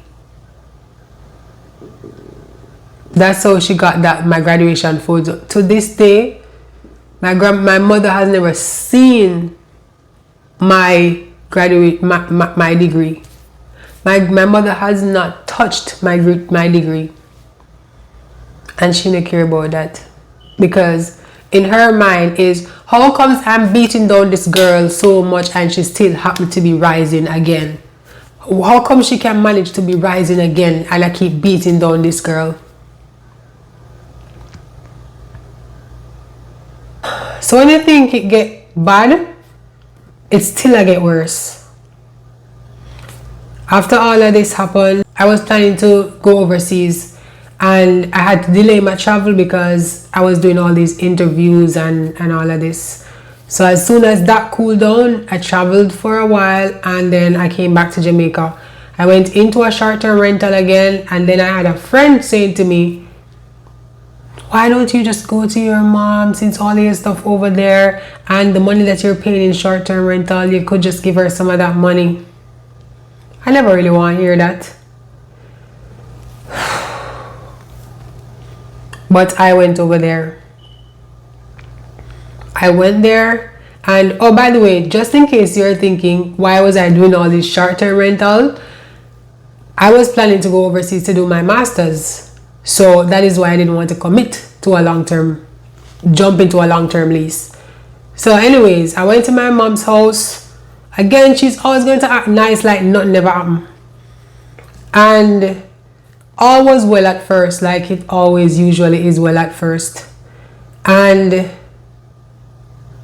Even when I got there, I noticed that her TV wasn't working. She was complaining that she wanted to watch Netflix. She had my brother's password and she wanted to watch Netflix and her TVs weren't working. I take out my TV out of the box because my things were still in boxes. I took my TV out of the box and I set it up for her. She knows that my TV was like my little prized possession, because I always say I ship it from so far. This 55-inch smart. I ship it from too far for somebody to mash it up. So I set up the TV for her and she was there watching it. There are other things she started asking me for, like in her kitchen, because she was doing some things in her kitchen. And one day she just said to me, say, "It's your time now." And me say, "My time for the what?" And she said, "Set up the kitchen." I didn't realize that my mother was expecting me to take out my things that she's holding for me and set them out in our kitchen. So I gave her a few things, including my 6-piece knife set. You know the knives where you have the block and you stick them in. I gave her that, and I gave her a few other things. And there is this little cup and saucer set that I bought myself for Christmas one year. I saw that she took it out. I just saw it out and I said, "Mommy, me never give you this. I can't give you this." I said, "Mommy, me can't just give you my things them and me don't decide what I'm doing." In fact, from I was overseas that time when we had the argument about the stove, between she and my sister, they kept asking me every minute about my couch. If I can sell them the couch, how much would I sell it for? Y'all know I haven't decided what I'm doing. Why do you keep asking me for my things? Okay, fine. She got very upset because I did not give her the cup and saucer set. Because I didn't give it to her, she was very annoyed that this lady went out in search of not just a cup and saucer set, but one exactly like mine. And she didn't just purchase one, she purchased 2. And I'm just like, okay, do you, boo? Because I don't know what she was trying to prove. She purchased 2 and put the 2 of them out on her counter. Okay, whatever. Anyways, as I was there, one random day, I took out my toothpaste and my toothbrush and I walked to the living room and I rested my toothpaste on the little center table. It was a Sunday because she was why things always happen on a Sunday. Now that I'm doing this video, I realized so many things happen on a Sunday. It was a Sunday. She was getting ready for church. She went into the living room and she saw the toothpaste and she started saying, "Why this stuff there, so? Why this stuff there, so?" I went around there and I realized it was a toothpaste she was talking about. She was in the other room. I went to the room and I leaned up on a piece of furniture and I said to her, "Mommy, your clothes where you washed from the other day, I'm gonna fold them up for you and them up on the couch. Are they supposed to be on the couch?" She said, "No." I said, "There is this rope or hose or something you have wrapped up in the living room on the floor. Is that where it's supposed to be?" She said, "Is what?" I said, "Because me just put on the toothpaste right there, so look how much things you have out of place. And you're attacking me because I put down a toothpaste right there." So she said, "You still up on that?" I said, "Just leave me alone, man." And I slammed down my hand on the thing that I was leaning on. I slammed my hand on it. And I just turned and walk off to the room. By the time I'm walking off to the room, this lady is charging behind me. "It's me you want lick. It's me you want lick. Lick me so I can call police by you." Oh. Now we're talking about police. Okay. I walked in that room, she walked behind me. I walked to the living room, she walked behind me. I walked to the room that I was sleeping in, she walked behind me. And as I was going into that room, I'm closing the door. She pushed the door. "Don't lock the door in here. You know how much for a door? You ever buy a door yet?" Okay, I sat down on the bed and I took out my earpods, out the thing, and I put them in my ears because I'm not listening to you. And I'm sitting there with them in my ears. She took out something that's a sharp edge and she start marking 10 on the wall. Is this? At the last time she marking X on the wall. Okay. She did her thing and she go on with her extra self and all of that until she left for church. When she came back from church, she came in so soft and quiet and she said, "Good afternoon." I did not answer her because you're not talking to me when you were just cussing me out before you got to church. I'm not answering you. So I did not answer her. That right there, when I didn't answer her, so for the next several weeks, we weren't speaking to each other.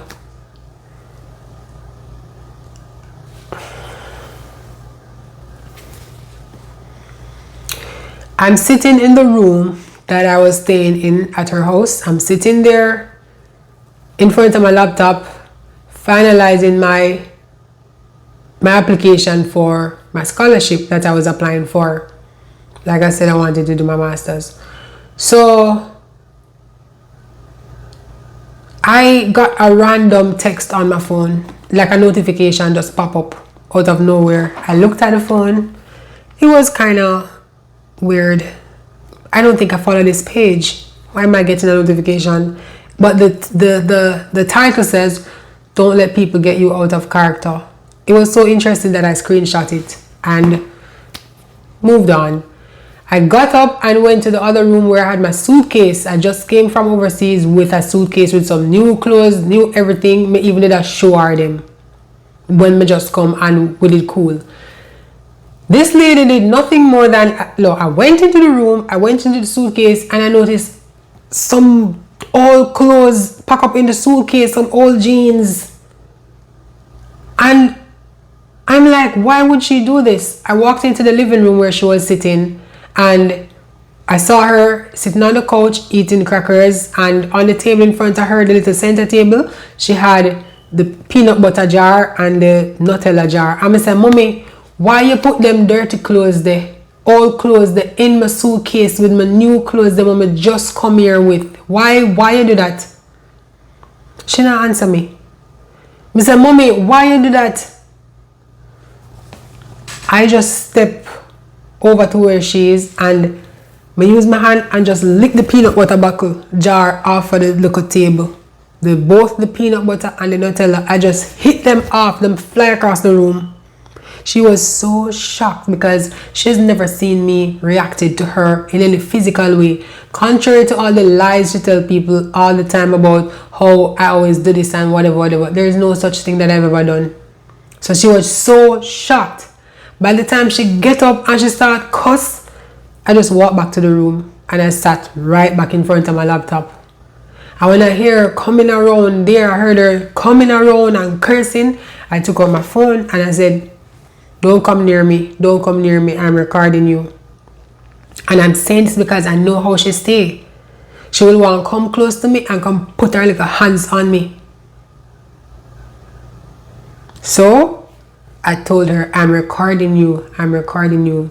She was so upset that she said the way I hit the peanut butter jar is like a she me did one lick, and if me ever didn't put me hand on her, she would have take the knife and stab me. I guess she thought I didn't hear her, so she came back around and she said the way how she feels. She said the way how I feel right now, I just want to take a knife and stab you. I said okay, because no matter what, I never expected I would hear my mother saying things like that to me, that she would take a knife and stab me. And I have it on record. I might just play it because she good for say is lie. But remember, I said I took out my phone and I'm recording you. I have video recordings. I would never post her in a video recording, but I'll post an audio.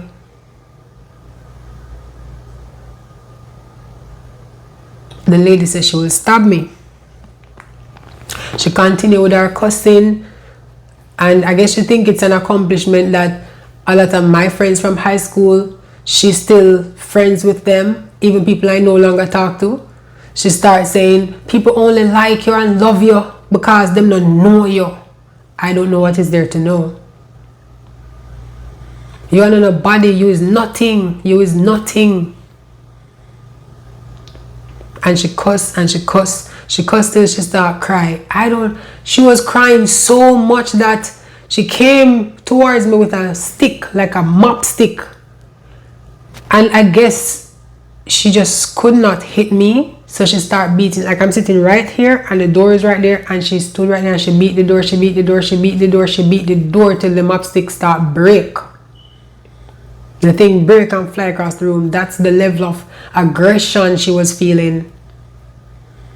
And I just sat there in front of my laptop. She cussed until she went on the phone and she started calling people and she started telling them things about me, as usual.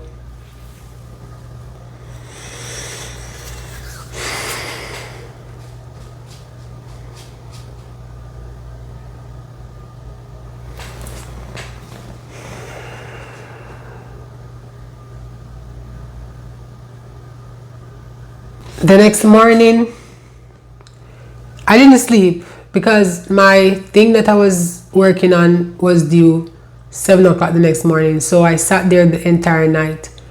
And that was the time, throughout the night was when I realized out of nowhere, I remember the screenshot and I checked it again and I looked at the time. It was like half an hour before the thing happened with my mom.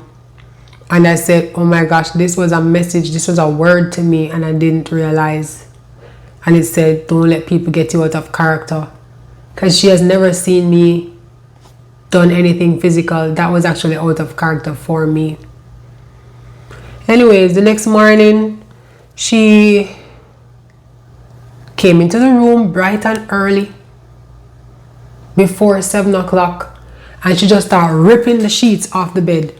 And she started saying, you're not staying in the room here. You're not staying in the room here. She ripped the sheet off the bed and she was grabbing my laptop and I picked up my laptop and said, don't touch my laptop. And I walked into the living room and I sat on the couch because I was just thinking, well, this is my couch anyways. So I sat on the couch and I started using my laptop right there. She cursed and she cursed and she go on and she go on. The lady went and she bought a door to block off the door. I'm not here to live. And you might be saying, so Tash, why didn't you just leave? Because by now she started to say, come out of my house, come out of my house. You might say, why didn't you just leave? Okay.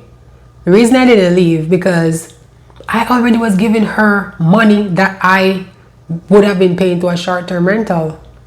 The first day I stepped into that house, I gave her 80,000 Jamaican dollars, 500 USD equivalent. Plus I gave her another 200 US towards grocery. She went to PriceSmart and I went with her on that first PriceSmart trip. So she was collecting money from me. And I wasn't there to stay, to live. So this time was the trip. This was the time that I said, I'm not going to make a hasty decision. Just relax and just get it over with. But it's like, it got to a level that I could have never imagined. From that day, I sat in that couch and I was always doing my work. Every day this lady would just get up and she's just on my back, cursing about something, everything. She said, don't touch nothing for her. Don't touch nothing for me in here. Even if I see me close them, don't touch me close them. I actually have that on record. Oh, me come in here, I'm gonna see me close them in the couch, don't touch me close them. Because I had this thing where if I take the clothes off the line, I'm gonna fold them. So she always come and see her clothes folded. So the moment she said don't touch her clothes them, one day she went somewhere and she came back and her clothes was on the line outside at 10 o'clock at night. I could see her face, how disappointed she was. But then she was on the phone telling my brother how, you know she done already. She not even a touch me, take them, close them. If she even take me, close them off of the line, I miss the lady are wicked, you know. She tell him, oh, if I'm me, if I take the close them off of the line. It's like this lady want me to make her an idol in my life or something, so in that case, when she say don't do this or stay away from her, and when I stay away from her, she's offended. Like she want me to beg her, she want me to run behind her. Everything that I was doing in that house, I just stopped. She would start doing things to irritate me. I'm a very clean person, and so when she cooked, she leave the stove a mess. And when me say, Mommy, you leave the stove, on my stove, me can't do anything I want to do with it. But she was doing those things to irritate me. And so when I would just clean up behind her, I just decided to stop. She said, don't touch nothing for her. I don't touch nothing for her.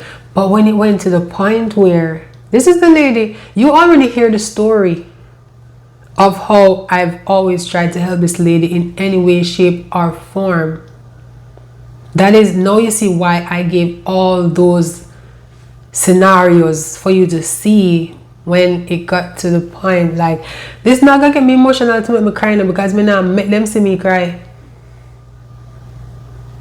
I'm gonna tell you, when me see it get to the point where it's like the Lord was just opening my eyes to things. When I went in the kitchen and I stretched my hand to pop a piece of napkin, and it's like something said stop. And when I looked at the napkin, you see the last paper, the last sheet right there, or joint, the lady took a knife and she marked it, cut the edge, so that when she gets in, she can look if me tear her napkin. I took a photo of it. She had a little jar with some little mint sweetie and this sweetie and whatever, and I would always just take out one or whatever. The lady set them in a one pattern, like marking if I should, sweetie, you know, sweetie. This woman will rob me $200,000. This woman will, all the things that woman do, the lady marked the sweetie. I took a photo of it.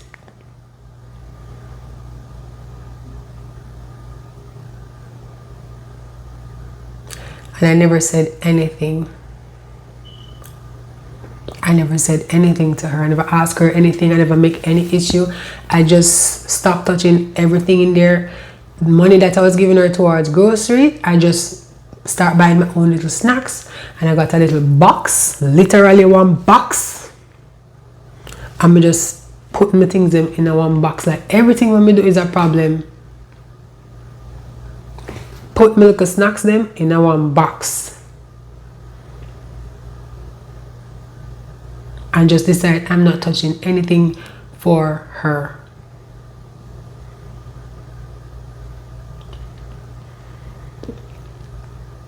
One evening I was in the living room. She came there and I was sitting on the couch, and the same little center table that the peanut butter was on, my laptop was on there. The lady come and just start arguing with me. I said, Mommy, we can't take an argument this evening. If everything work out how me want it to work out, in another week, I'm out of here. The lady start arguing with me, and the lady start pulling the little center table from in front of me and say, come on from the table, I feel the table this. My laptop almost fell. I have to just pick up my laptop. And then, oh my gosh. This lady who, if feel entitled to everything that I have. This lady who feel entitled to everything that I have, look at the pettiness, the things that she was doing. And one day I was sitting there on the couch, and it's like the Lord just opened my ears. It was early morning. It was like 7 o'clock. She woke up and she turned on one of those little devotional on YouTube. She turned it on the TV and it was playing. And this lady was sitting outside and I literally could hear her whispering and saying, "You not hear me? You not hear me? She just made me uncomfortable. Me just tell her to come out of my house." And I got up when I heard her saying that. This is 7 in the morning. I tell her my mom gossip heavily. 7 in the morning, and I got up and I walked outside on the veranda because she was out in the yard, and I stood on the veranda and I looked straight in her eyes. I didn't say a word. I'm just looking straight at her, and she's saying, "What?" And I smiled. She never knew why I was smiling because she didn't know that I heard her. And I just smiled and I just walked back in. Later on that day, she came with an argument and she's saying, "You don't have no respect. You see me outside on my phone and you just come there and smile."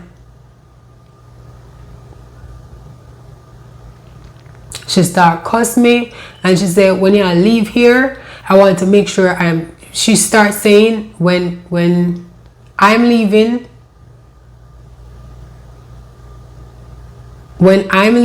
she wants to be there because me a thief and she don't want me thief nothing for her. I said, "What?" That is how she will go low to insult me. Anything will come her mouth, you know. This lady starts saying, "When you leave, I want to make sure somebody there. Because you're a thief, and I know you're a thief, nothing for me." I literally said, "Okay, me, a thief." I never argued or anything. But I sat there and I said, "God, this lady I tempt me because her."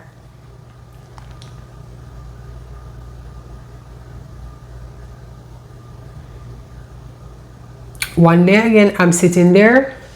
I saw a text pop up on my phone. It's a text from her.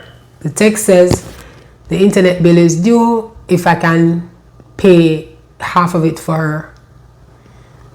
I'm looking at the text and I'm thinking, I'm not give her $1 more. I'm not giving her anything.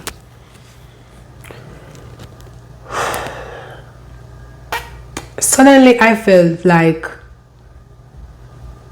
throughout the day, I start feeling the need to pay her, to pay for the internet in full. And me I say, "God, if this is you putting this thought in my head telling me to pay for this internet in full, I'm not doing it.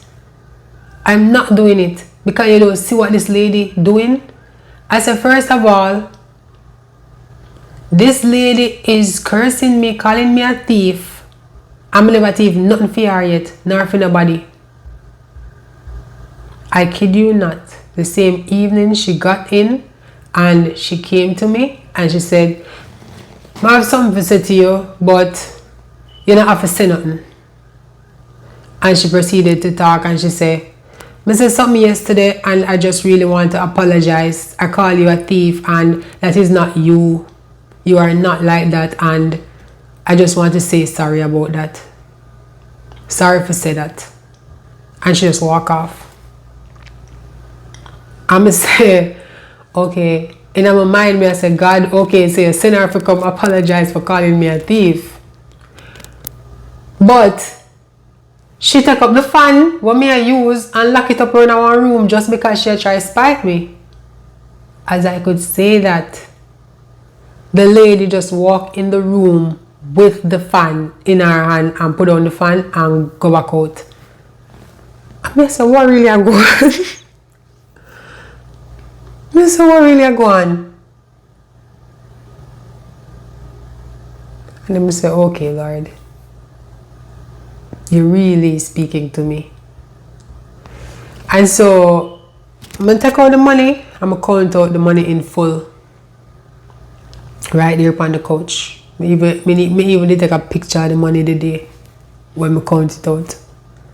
And as she was passing in the living room, I handed her the money. She never said thanks, but I never really cared because I wasn't doing it because I wanted to do it. I was just doing it because I knew God was telling me to do it. And I was just being obedient.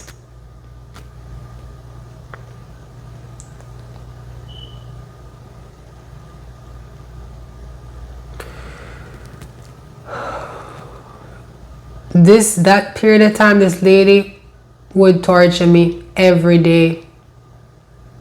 And then my sister would come by the house, and it was just the laughing and you just know when they're talking about you and laughing and gossiping, and they're just doing all the extra stuff, and I just sat there quiet. I never said a word. Every day, all I did, my Bible was always right there next to me, and me just always having my earpods and playing something from YouTube.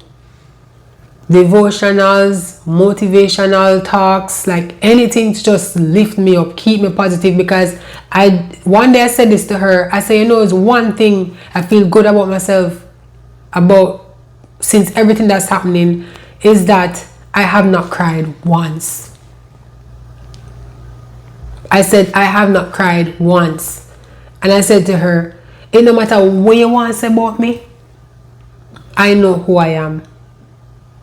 So nothing what you say doesn't change the fact that I know who I am. That's what I said to her. Even all that time, my brother came there one day, and he never said anything to me. He knew I was there, and he never said anything to me. I never said anything to him either. So all three of them, they were always ganging up against me and gossiping every day. And it got to the point where my mother wanted me to even hear the things that she was saying. So she would just be on the phone speaking openly, just gossiping about me every day with those two. All three of them turned against me.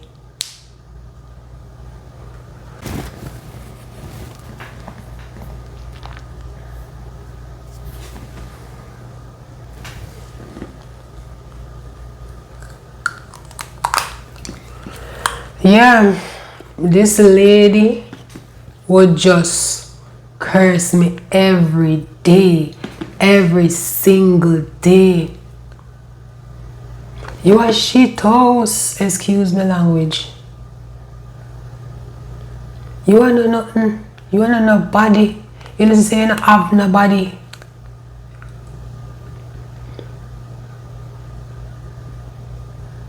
You have degree. Where degree I do for you? Wait I do for you. Yeah, she had a customer qualification. Where your degree do for you? Wait I do for you. Where you have? When I was sitting there by my laptop, this lady came over and she kicked my foot with her foot, and she said, "The slippers where you have on for me. Take it off. Give me slippers. Give me," because I don't walk barefooted in the house, like on tile, too cold for me. So I started just wearing one of her slippers in the house. She said, "The slippers where you have on for me. Take it off. Give me slippers." And I just didn't answer her. Give her slippers. And I sat there and watched her the very next morning get up, bathe, and a full suit of clothes that she have on are out of clothes that I bought, that I've given her. And I didn't say a word. That is the level of, I don't even know what to call it. This lady would just cuss me, tell me the nastiest, disgusting things. And then she just go in the room and lay down and turn on my TV. And just lay down there, and she don't feel no way. She's telling me to take off the slippers and don't realize that she's laying there watching my 55-inch smart TV because she don't have a working one for herself. She ripped the sheet off the bed telling me I can't stay in the room, and I'm sitting on the couch there while she's using stuff that belong to me. She's telling me those touch. She'll keep a sweetie from me. and not seeing the grand scheme, the grand picture of all the things in the house that belong to me. I send them over there. There is one room that she was staying in, she was sleeping in, is my bed and my 2 nightstand, the TV and everything in there. She used my stuff to furnish that room.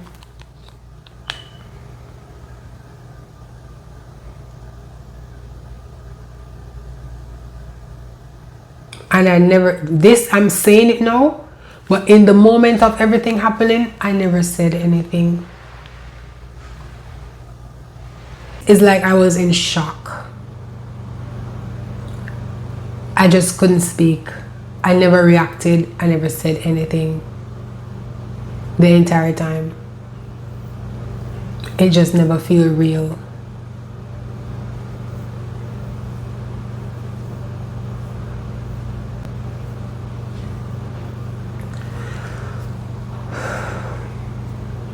So after all this, something was about to happen.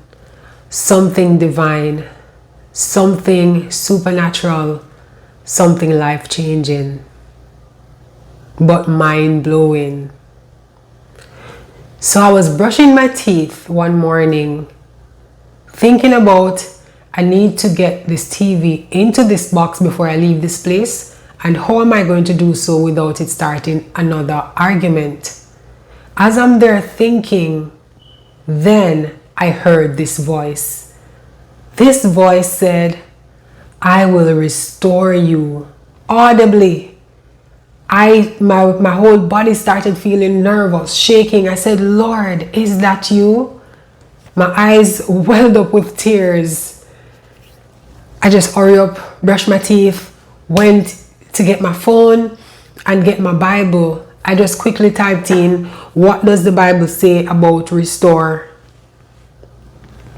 I saw some scriptures came up, but this stood out to me, Deuteronomy 30 verse 3 to 13, because it was just days before I kept seeing the number 313 everywhere. I look at the time, it's 313. I'm online, it's 313. As I took up my physical Bible, found the scripture and was reading it, I got so emotional because it was speaking into my whole situation. And it was also telling me that if I obey the Lord, He will restore me in all these ways. I got my book, wrote out the entire passage and personalized it for me because clearly it was for me. This was December 14th, and by December 24th on New Year's Eve, 10 days later, I packed one duffel bag and I was out of there. So there's someone who I was talking to overseas, and he was the one who called me, and I told him I want to come up for a month, and that's how I left. You might be wondering, who is this person? So this is someone who was a friend from way back when I just won Magnum Kings and Queens, and we ended up losing contact, and it's just in 2021 that he found me on social media and we regained connection. You know, at first everything is always back to normal friendship until he has been trying to make that transition into something more. And I would always tell him, listen, I've been celibate for 7 years and I'm not trying to jump into anything. Nonetheless, he would always say, Tash, you're my girl.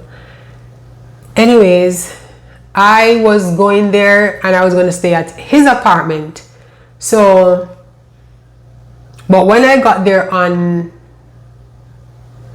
the 24th of, that was Christmas Eve. When I got there on Christmas Eve, he was leaving to go out of state to be with his family for Christmas. So I ended up spending Christmas that entire week by myself, and which was no issue for me because at least I was not in my mother's house. He came back about 2 days before New Year's, and he said to me that his son was going to be at his apartment for a little while, and so he was gonna put me at a hotel. And I said, okay, fine. He got me a hotel, but then this hotel was on the outskirts of town, in a location where there was no entertainment, nothing fun to do. So I wasn't happy about that part. Later on that day, I went to a store nearby, and as I was asking the cashier if she knows where I can get a suitcase, because remember I said I traveled just with a duffel bag, where I could get a suitcase, this lady came over to me. She's Jamaican, and she said, oh, there is a Burlington's nearby. She's going that direction on her way to church, so she could take me there and I could take her number, and when I'm ready she could come back for me. Just a random lady. I took the ride from her, went there. I did not call her back though. I just made my way back to my hotel. On New Year's Eve night, I went across the street, got a pizza, went back to my room because I was just annoyed and bored. Like, big New Year's Eve, I'm just here. I'm there eating my pizza, watching TV. Suddenly I had this thought. You remember that thought I said I had when I was supposed to get my gown? Like this thought that go pay for your gown. It was one of those thoughts, like, call this lady. I called her, and she was telling me she was just leaving out for church with her husband and her kids. And I said, can I come? She picked me up at my hotel. There I was, New Year's Eve night in church. And it was a great night. The message for the night though stood out for me. Jeremiah 29:11, which says, for I know the plans I have for you, declares the Lord. Plans to prosper you and not to harm you. Plans to give you a hope and a future. And it was after the fact, when I thought about it, I was like, okay, Lord, it was you doing this, positioning me where you want me to be. I was like, okay, all right. So that lady was not random. Okay. So I was at church. New Year's Day, the guy came, we're going to call him A. So the guy I was talking to, he came back for me at the hotel because I was supposed to check out this day. So we're going to call him A. So New Year's Day, A came for me. He picked me up, and I was thinking I'm going to go back to his apartment or something. But then he said to me he still has a family member at his house. So he's going to give me another hotel, but just in a location where I was more comfortable and also closer to him. I said, okay. So I checked into this hotel. What was supposed to be 2 days turned into 5 days in the hotel, to 10 days, turned into 15 days. And I'm thinking, like, what is going on?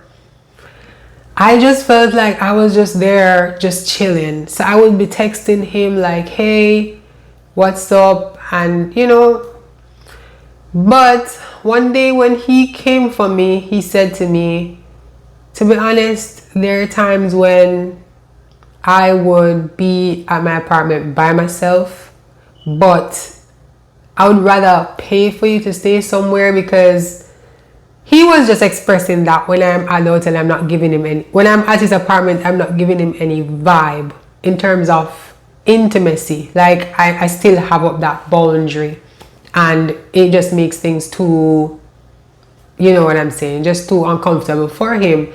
So I was like, okay. When I was at my hotel again now, that's when the Lord spoke to me one day, one of those pop-up message notification. I got one of those, and it says, this is confirmation that God is leading you. I was like, okay. Another day I was at breakfast, just eating breakfast at the hotel by myself, and I heard him speak to me again. This time I heard, relax and enjoy. Because I was just thinking about all of this, and I'm like, what kind of sense this made? Because I was just so concerned about the fact that I'm in this hotel and I'm seeing the funds being accumulated for this. Now I'm almost in the hotel for a month.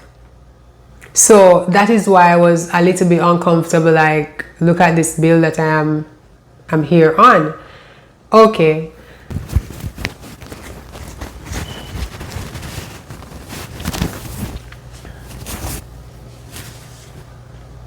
Nonetheless, he was not complaining, and he would also make sure that I get money to go shopping, go buy whatever I want, and that was that.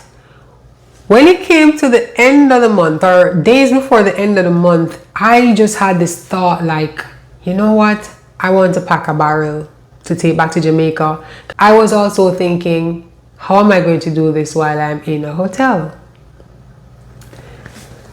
Okay, so the next day I got up, went down to the lobby, met this random guy, asked the guy, do you know where the closest Walmart is? He said, I could get you an Uber. He paid for my Uber. When I was in the Uber, the driver turns out to be Jamaican, and I was just randomly telling him that casually telling him that I'm shipping a barrel, and he said, take my number. When you're going to the shipping company, I can take you there with your stuff. Okay, cool. When I got to Walmart, packed this trolley full. Suddenly I started overthinking everything, and I just decided this just feels too rushed, and I walked out, leaving the trolley right there. Got to my hotel. The next morning I'm sleeping, notification pops up on my phone. Ping. When I slide down that thing and looked, it said, change your attitude, in bold letters. I was so frightened, like I shoot off the bed. And I just dropped myself to the floor, and I'm saying, Lord, I'm sorry, I'm sorry, I'm sorry. I'm going to do it. I'm going to do it. I'm sorry. Because now I was realizing it was God doing this. It's like he's saying to me, change your attitude, because you asked for something, and I am literally aligning everything for you to get this thing, and you just gave up on the process. The random guy in the lobby who just paid for my Uber. The Jamaican Uber driver who just volunteered to take me there, in addition to a lady from the shipping company who I had called, and she gave me her direct contact to make arrangements with her. So I realized God was aligning everything for me when I got that pop-up on my phone. I just put on my clothes so fast and went straight back to the Walmart and started shopping. So as it came to the end of the month, I realized I need more time because I need to put this barrel together. I said, Lord, help me to get an Airbnb so I have more space to shop for my stuff that I need. It was the 31st of January. I had a Zoom meeting with JCAP, that is the Jamaica Association of Composers, Authors and Publishers, where I was a board director. After that meeting, I would be checking out. I made 2 calls, looked online and made 2 calls, and by the second call, I found an Airbnb. And the owner even waived the cleaning fee, which put me at my exact budget. And that was just perfect. Here again, the Lord showing up for me. And I called A and told him I'm extending my time and I'm going to this Airbnb. Of course, he was saying, I thought you said you wanted to leave at the end of the month. I didn't get into the whole barrel discussion or anything. Anyways, when I got to the Airbnb, to my surprise, listen to this. When I was at A's apartment in Christmas by myself, there's this neighboring community, and from the balcony I could see the like a lake view or something, and I was like, I really like that view. It's supposed to be so cool living in a space like that or staying in a space like that. What are the odds that the Airbnb that I got, I had that same water view? The house was one of those views, and I was like, okay, Lord. Okay. So while I was at the Airbnb, I ended up changing from 1 week to 2 weeks to 3 weeks, and I'm extending my ticket each time because I chose a ticket that allowed me to change without any additional fee based on the date that I choose to change to. So one day I had that pop-up notification and it says the time has come to move forward. Okay, so the Lord is telling me it's time to go to Jamaica. Additionally, I had an upcoming performance in Jamaica, and so I was like, okay. I attempted to change the ticket one more time and I was getting no option to change it without a fee. All those dates attracted a fee, and the date I was trying to choose, each time I tried to select it and I refresh, it would just jump at a higher price from $80, from $20 to $80 to $100 to 200 and something, 250, just going up. I had to pause and I said, Lord, you are doing this.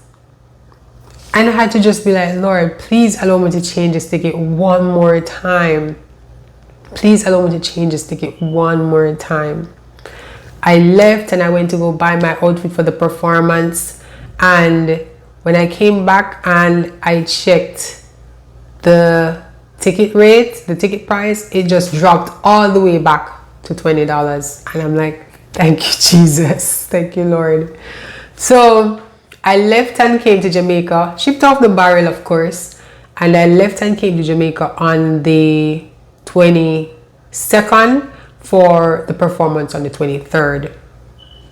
The morning of the 23rd, I woke up around 5 o'clock and I was having some coffee and I'm writing my to-do list. Okay, I'm going to work out at this time, and I wrote 6 a.m. I'm going to have a devotion.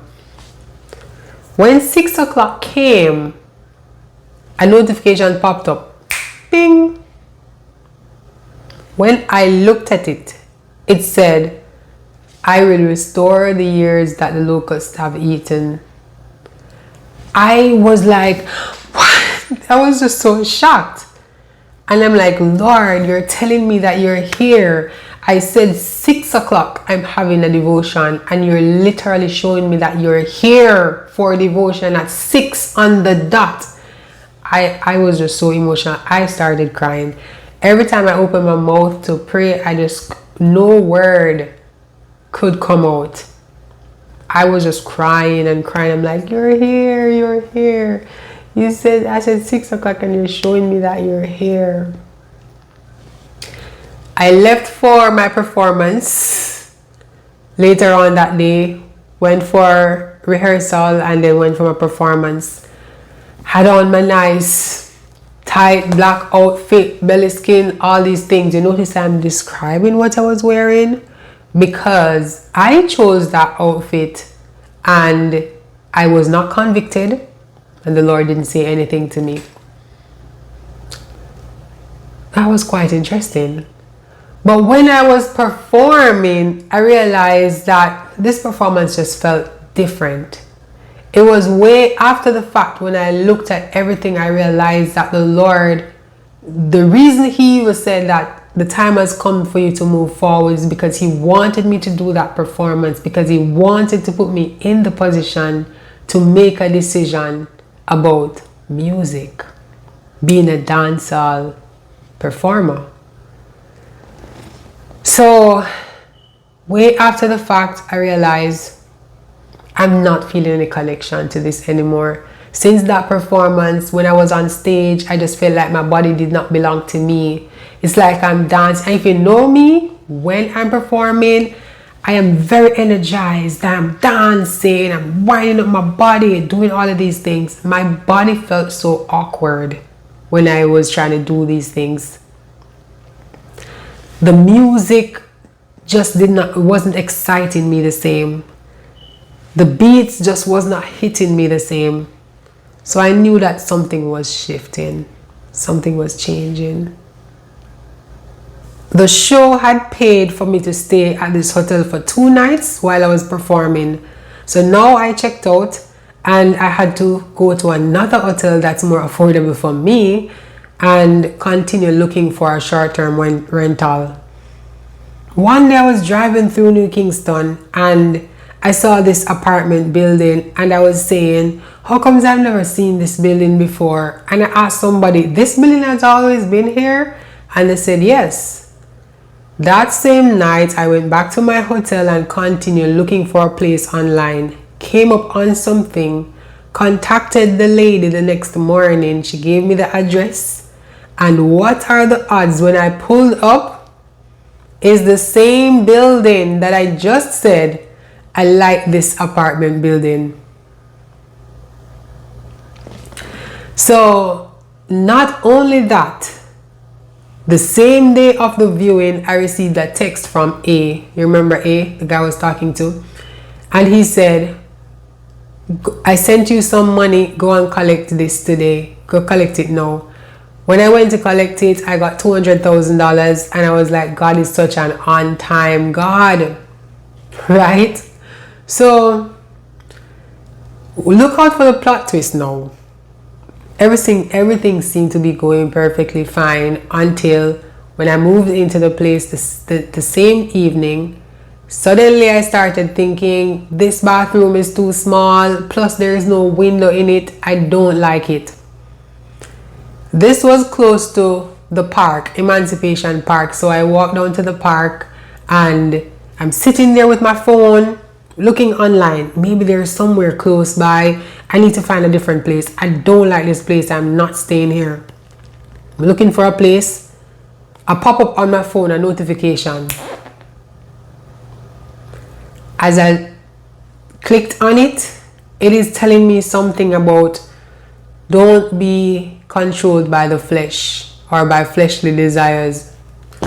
I got up and I stormed over into the grass in Emancipation Park under the trees, and I'm just over there in the grass and I just burst out bawling. I called one of my Christian friends who I went to university with, and I'm telling her what's happening. And I said to her, he's not allowing me to leave. I want to leave and he's not allowing me to leave. Talking about God, and I'm just crying. And she's like, just relax, man, calm down. And I'm saying, I don't like the bathroom. There's no window in there. Yes, I like the location, but if there's no window, it's not going to smell fresh. I kid you not. What are the odds I'm over there in the grass, nobody's hearing my conversation, and this random guy just walked over, handed me a piece of paper like a business card and said, I sell Fabuloso and cleaning agents on Instagram, so you can follow my page, and if you're interested in anything, you can contact me. And I took the thing from him and he walked away. I was so in my own emotions and my feelings that it wasn't connecting what he had just said. It was after the fact. When I look back at it, I had to just laugh because I'm like, God, did you really just send this guy to tell me that if my issue is about what the place smell like, buy some Fabuloso, buy some cleaning agents. It was just way too funny. But that night when I went to sleep, I woke up around 4 in the morning. Here comes a notification. Ping, 4 in the morning. When I slid down the thing and looked, it said,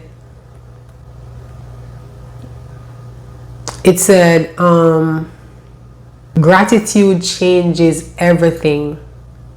Stop complaining. Now, if you never believe, say, is God speaking to me through these? How much more direct do you want these messages to be, these notifications to be? It was so direct, and I was just there like repenting. I just prayed and I just repent, and I was just like, I'm sorry. You know, I just felt so bad when I saw that message 4 in the morning. And it's not the first, not the only time that he has done that, where I could just wake up 3, 4 anytime and the notification comes right at that moment. Another very interesting thing happened as well while I was living in this apartment. I got a dream one night where I walked in my room and I saw this lady, the lady for the place. I saw her on my bed. And I was looking at her in the dream like, why are you in my room? Why are you on my bed? And I had that dream about twice, and I was wondering, what does this even mean? Anyways, I started going to church, which was close by. I would go to church every Sunday and every Wednesday. One Wednesday night I came in, and as I turned off the light and lay down, I saw the light under the bathroom door was on. I don't leave lights on. And the moment I saw the light, that's when it dawned on me that that's what the Lord is telling me. The lady is coming into my room whenever I leave.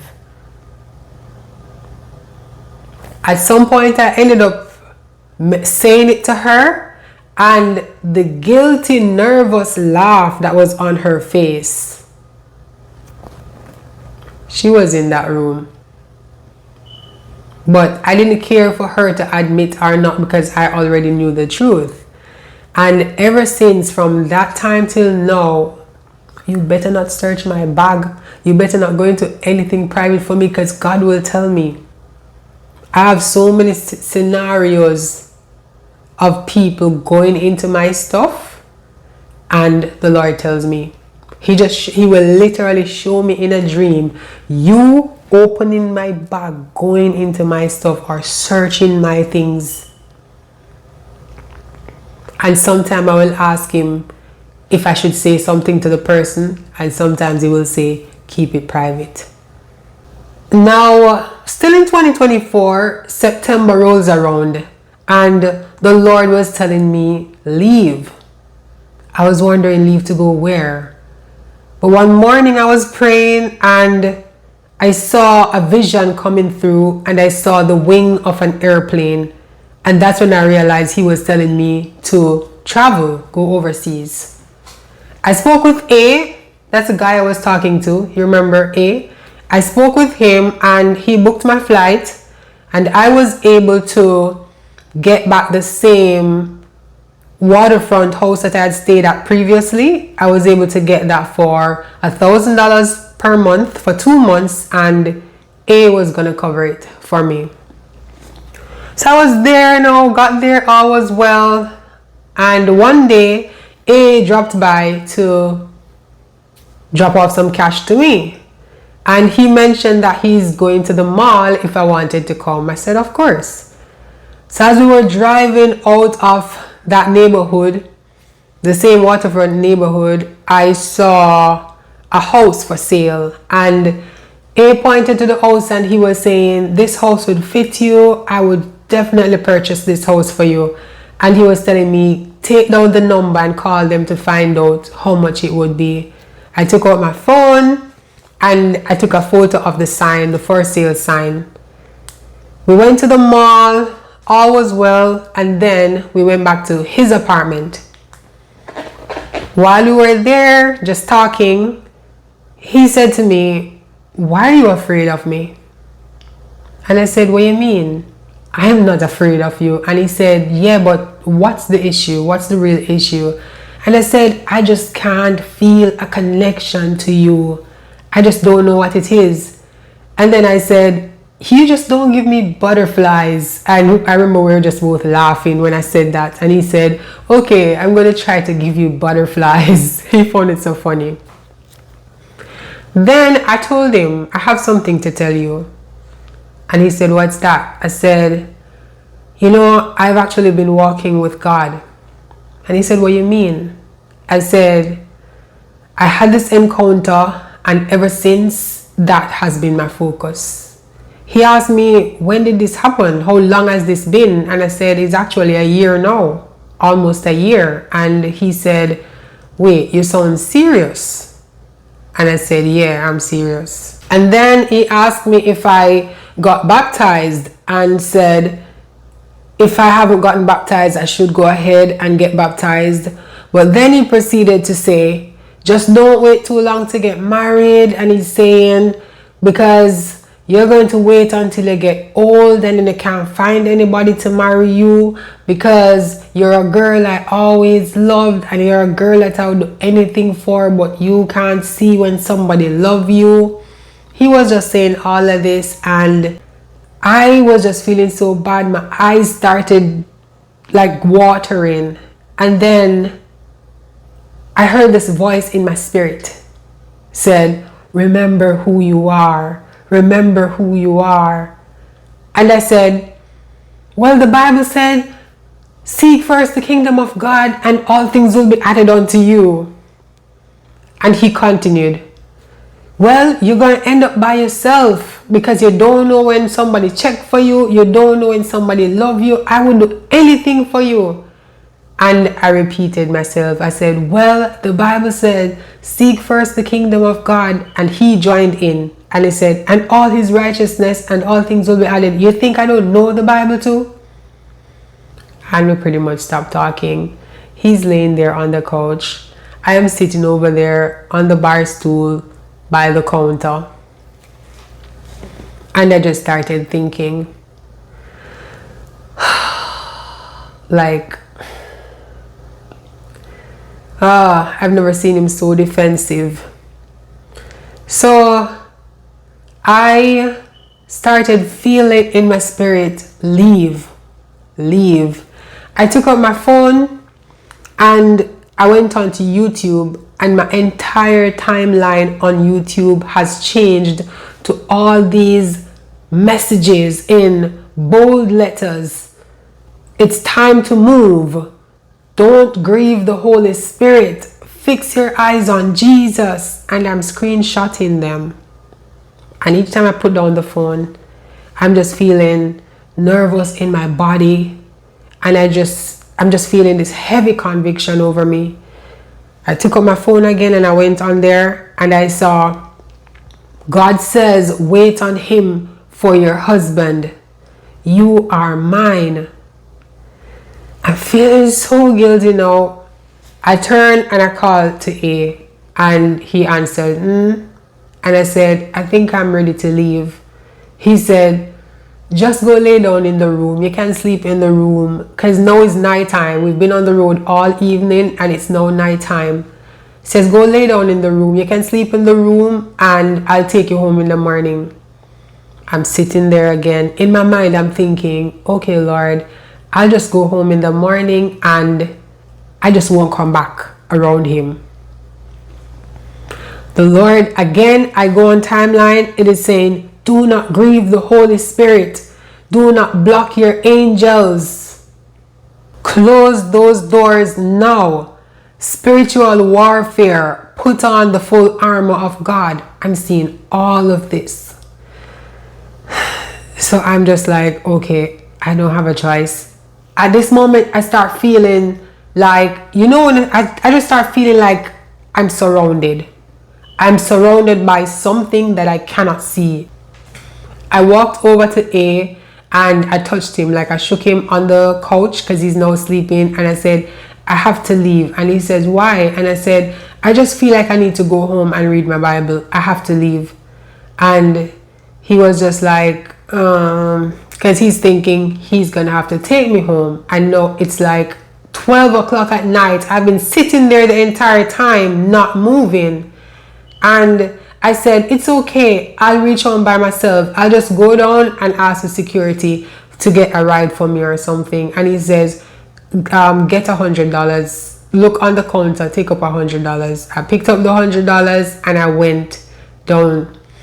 I went to the security and I was telling him, can you help me to get a ride? And I told him where I'm going. There's this random guy just sitting out there on this couch. And the security called him, and as he walked over, security explained to him what the situation is, and I told him where I'm going, and the guy was like, oh, okay, no problem, I can drop you, I know where it is, it's not too far. As we were driving, the guy was saying to me, I never sit on that couch, and I've been living here for over 2 years, and I've never sat on that couch, but something just told me to sit on that couch, just wait right there. And I said to him, you know, this may sound strange, but the Lord just told me to go home. That is why I'm leaving at this hour. This is like 12 o'clock at night. And that's when the guy said to me that he's also a Christian, and he knew that it was a reason he was waiting there. So then it became obvious to both of us that he was placed there to get me home. Now, you think it's over, right? The next day, I looked on my phone, on my YouTube timeline. I started seeing monitoring spirits. You are being watched. Spiritual warfare. Around 6 o'clock, I decided to go into prayer. So I prayed and I prayed and I prayed. And after I was finished praying, I sat there in silence and I said, Lord, speak to me. I'm sitting there, and then a vision started coming through. In this vision, I saw a man standing at a podium, and he's holding a fork. The fork is like up downwards, so the 3 huge teeth of the fork is up to his head, and then the stick, the handle part, is standing on the ground. And then I noticed that he's addressing a huge crowd. Suddenly I saw a net being pulled like from under him, and like the net is being controlled from above, like in the sky. The net pulled him up, trapping him inside, and then the net start turning dark, like black. Suddenly the ground where the people are standing, like there's a breakage. Everything just start collapsing, and the people, they're just falling into the earth. And then the net is just dropped into the earth. Everything and everyone went down, and I came out of the vision. The next morning I woke up to one of those notifications pop up on my phone. Bing. And the first thing I saw in bold capital, Psalms 35. Okay. I went and I got my Bible and I'm reading Psalms 35. Listen to me. I've never read Psalms 35 before. The exact thing that I just saw in the vision the day before, it's written out in Psalms 35. Go read it for yourself. It is exactly there in Psalms 35. I was baffled.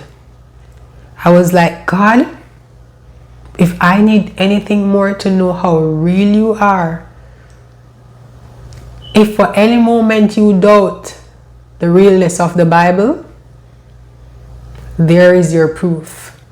So anytime I think things cannot get any crazier, it just takes it up a notch.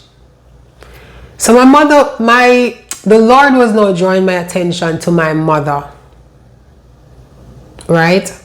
And one night I was sleeping and I heard dreams of prophecy. I woke up and I heard, write it down.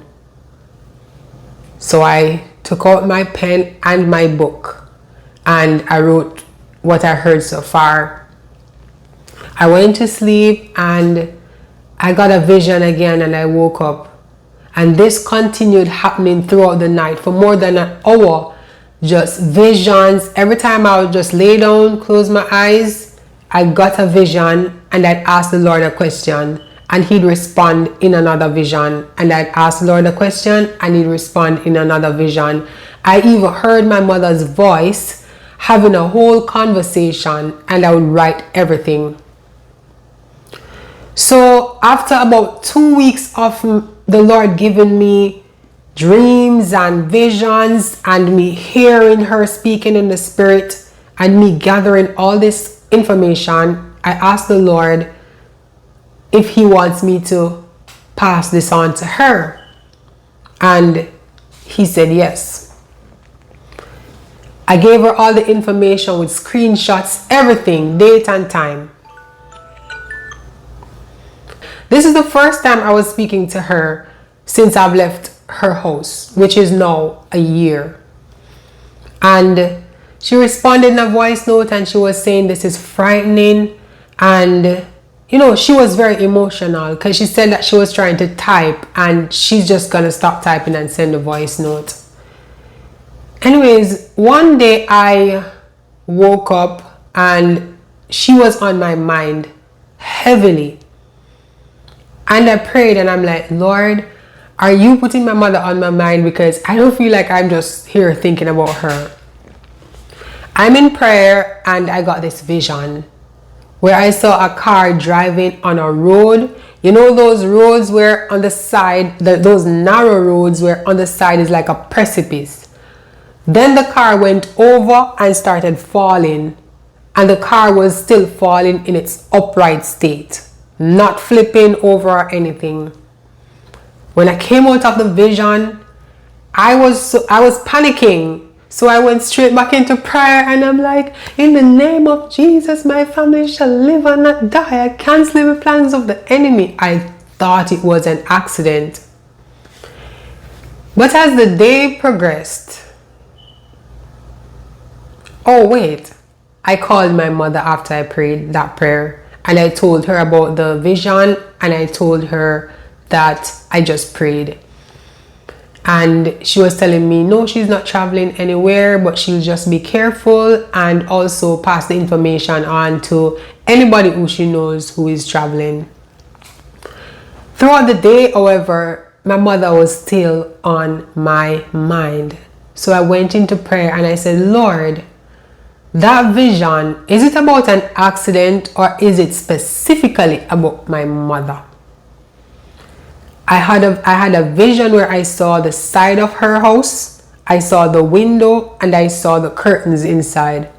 So I knew he was telling me it was about her. So I said, Lord, what is going on with my mother? What is going on with my mother? The Holy Spirit started downloading the interpretation of the car. Because suddenly I had this knowing. It represents being on the right path, then running off the right path and falling, but then you're still in your upright state. So you think you're okay because you look okay on the front, on the forefront, but you're not on the right path. So it's like being a Christian, for instance, but you're not walking the right road, so you're not on the right path. Okay, good. So I said, Lord, what is going on with my mother? I had a vision of her standing next to a table filled with lit candles. And it was like dark night. So the candles are bright and she's standing there. I gave my mother this information as well. This is where things were beginning to become clear to me. One night I was sleeping and I had this dream where I was in a room and I'm standing on a chair. And there were spiders everywhere. Both my siblings were in the room as well, and they're standing on the ground. I'm on the chair and I'm scared of the spiders. But both my siblings on the ground where the spiders were, spiders coming out of that bag, just everywhere, my siblings were not scared. In the dream, I was even saying, "I'm not afraid of me catch rabies." And I was scared. In another dream one night, I heard my mother's voice and she was crying and she was saying, "Is Michael telling me to do it? Is Michael telling me to go to the medium?" I don't know who Michael is. And if I wasn't clear or sure of what the Lord is saying by now, I had this dream where I'm on my mother's veranda and she was attacking me and she was saying voodoo, voodoo, voodoo, voodoo. And then I start restraining her and saying, in the name of Jesus, in the name of Jesus. And the more I said, in the name of Jesus, she started going down like this, going down like the name of Jesus was affecting her. And her eyes was just widening, widening. And I woke up. And I'm just like, what is this?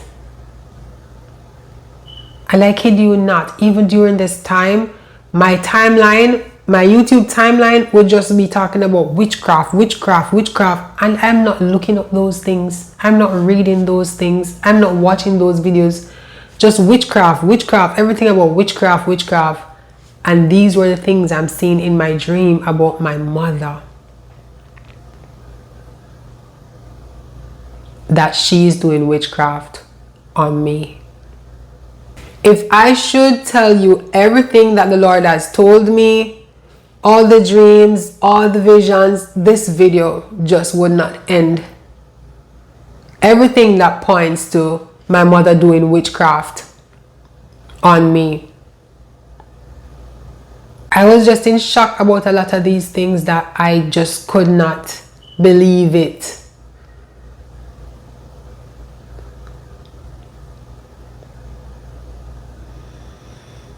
One of the most unexpected revelation that God has given me, though, also came in a dream. In this dream, I was standing behind this big gate. And there's a little hole right there. And it's like someone pushed, I saw the mouth of a gun coming through the hole and then pointing at me. And then I'm pushing the mouth of the gun away from me, until I end up getting the gun from the person's hand. So I pushed back the gun through the hole and started firing. But as I'm firing shots, it's not bullets coming out. It's like the person is being tased. So I could see the person's legs shaking. And then the vision went up from the legs. She's wearing some shorts and it's a female. And from her legs up to her top, I could see her graphic tee, and then I saw her face. And in the dream, when I saw her face, I said, my sister. And then I heard familiar spirit. And I woke up.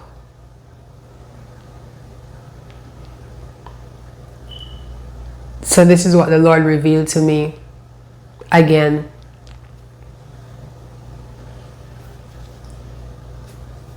This video would not end if I should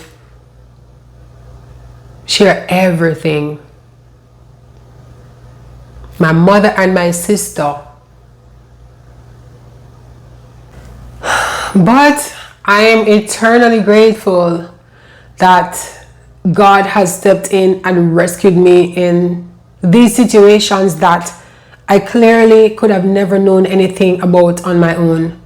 And I clearly could never protect myself on my own. I have hope for my family that they will seek God's face because He's a merciful God. And for you, if you haven't already accepted Jesus Christ as your Lord and Savior, He's a good God. Repent and turn to Him.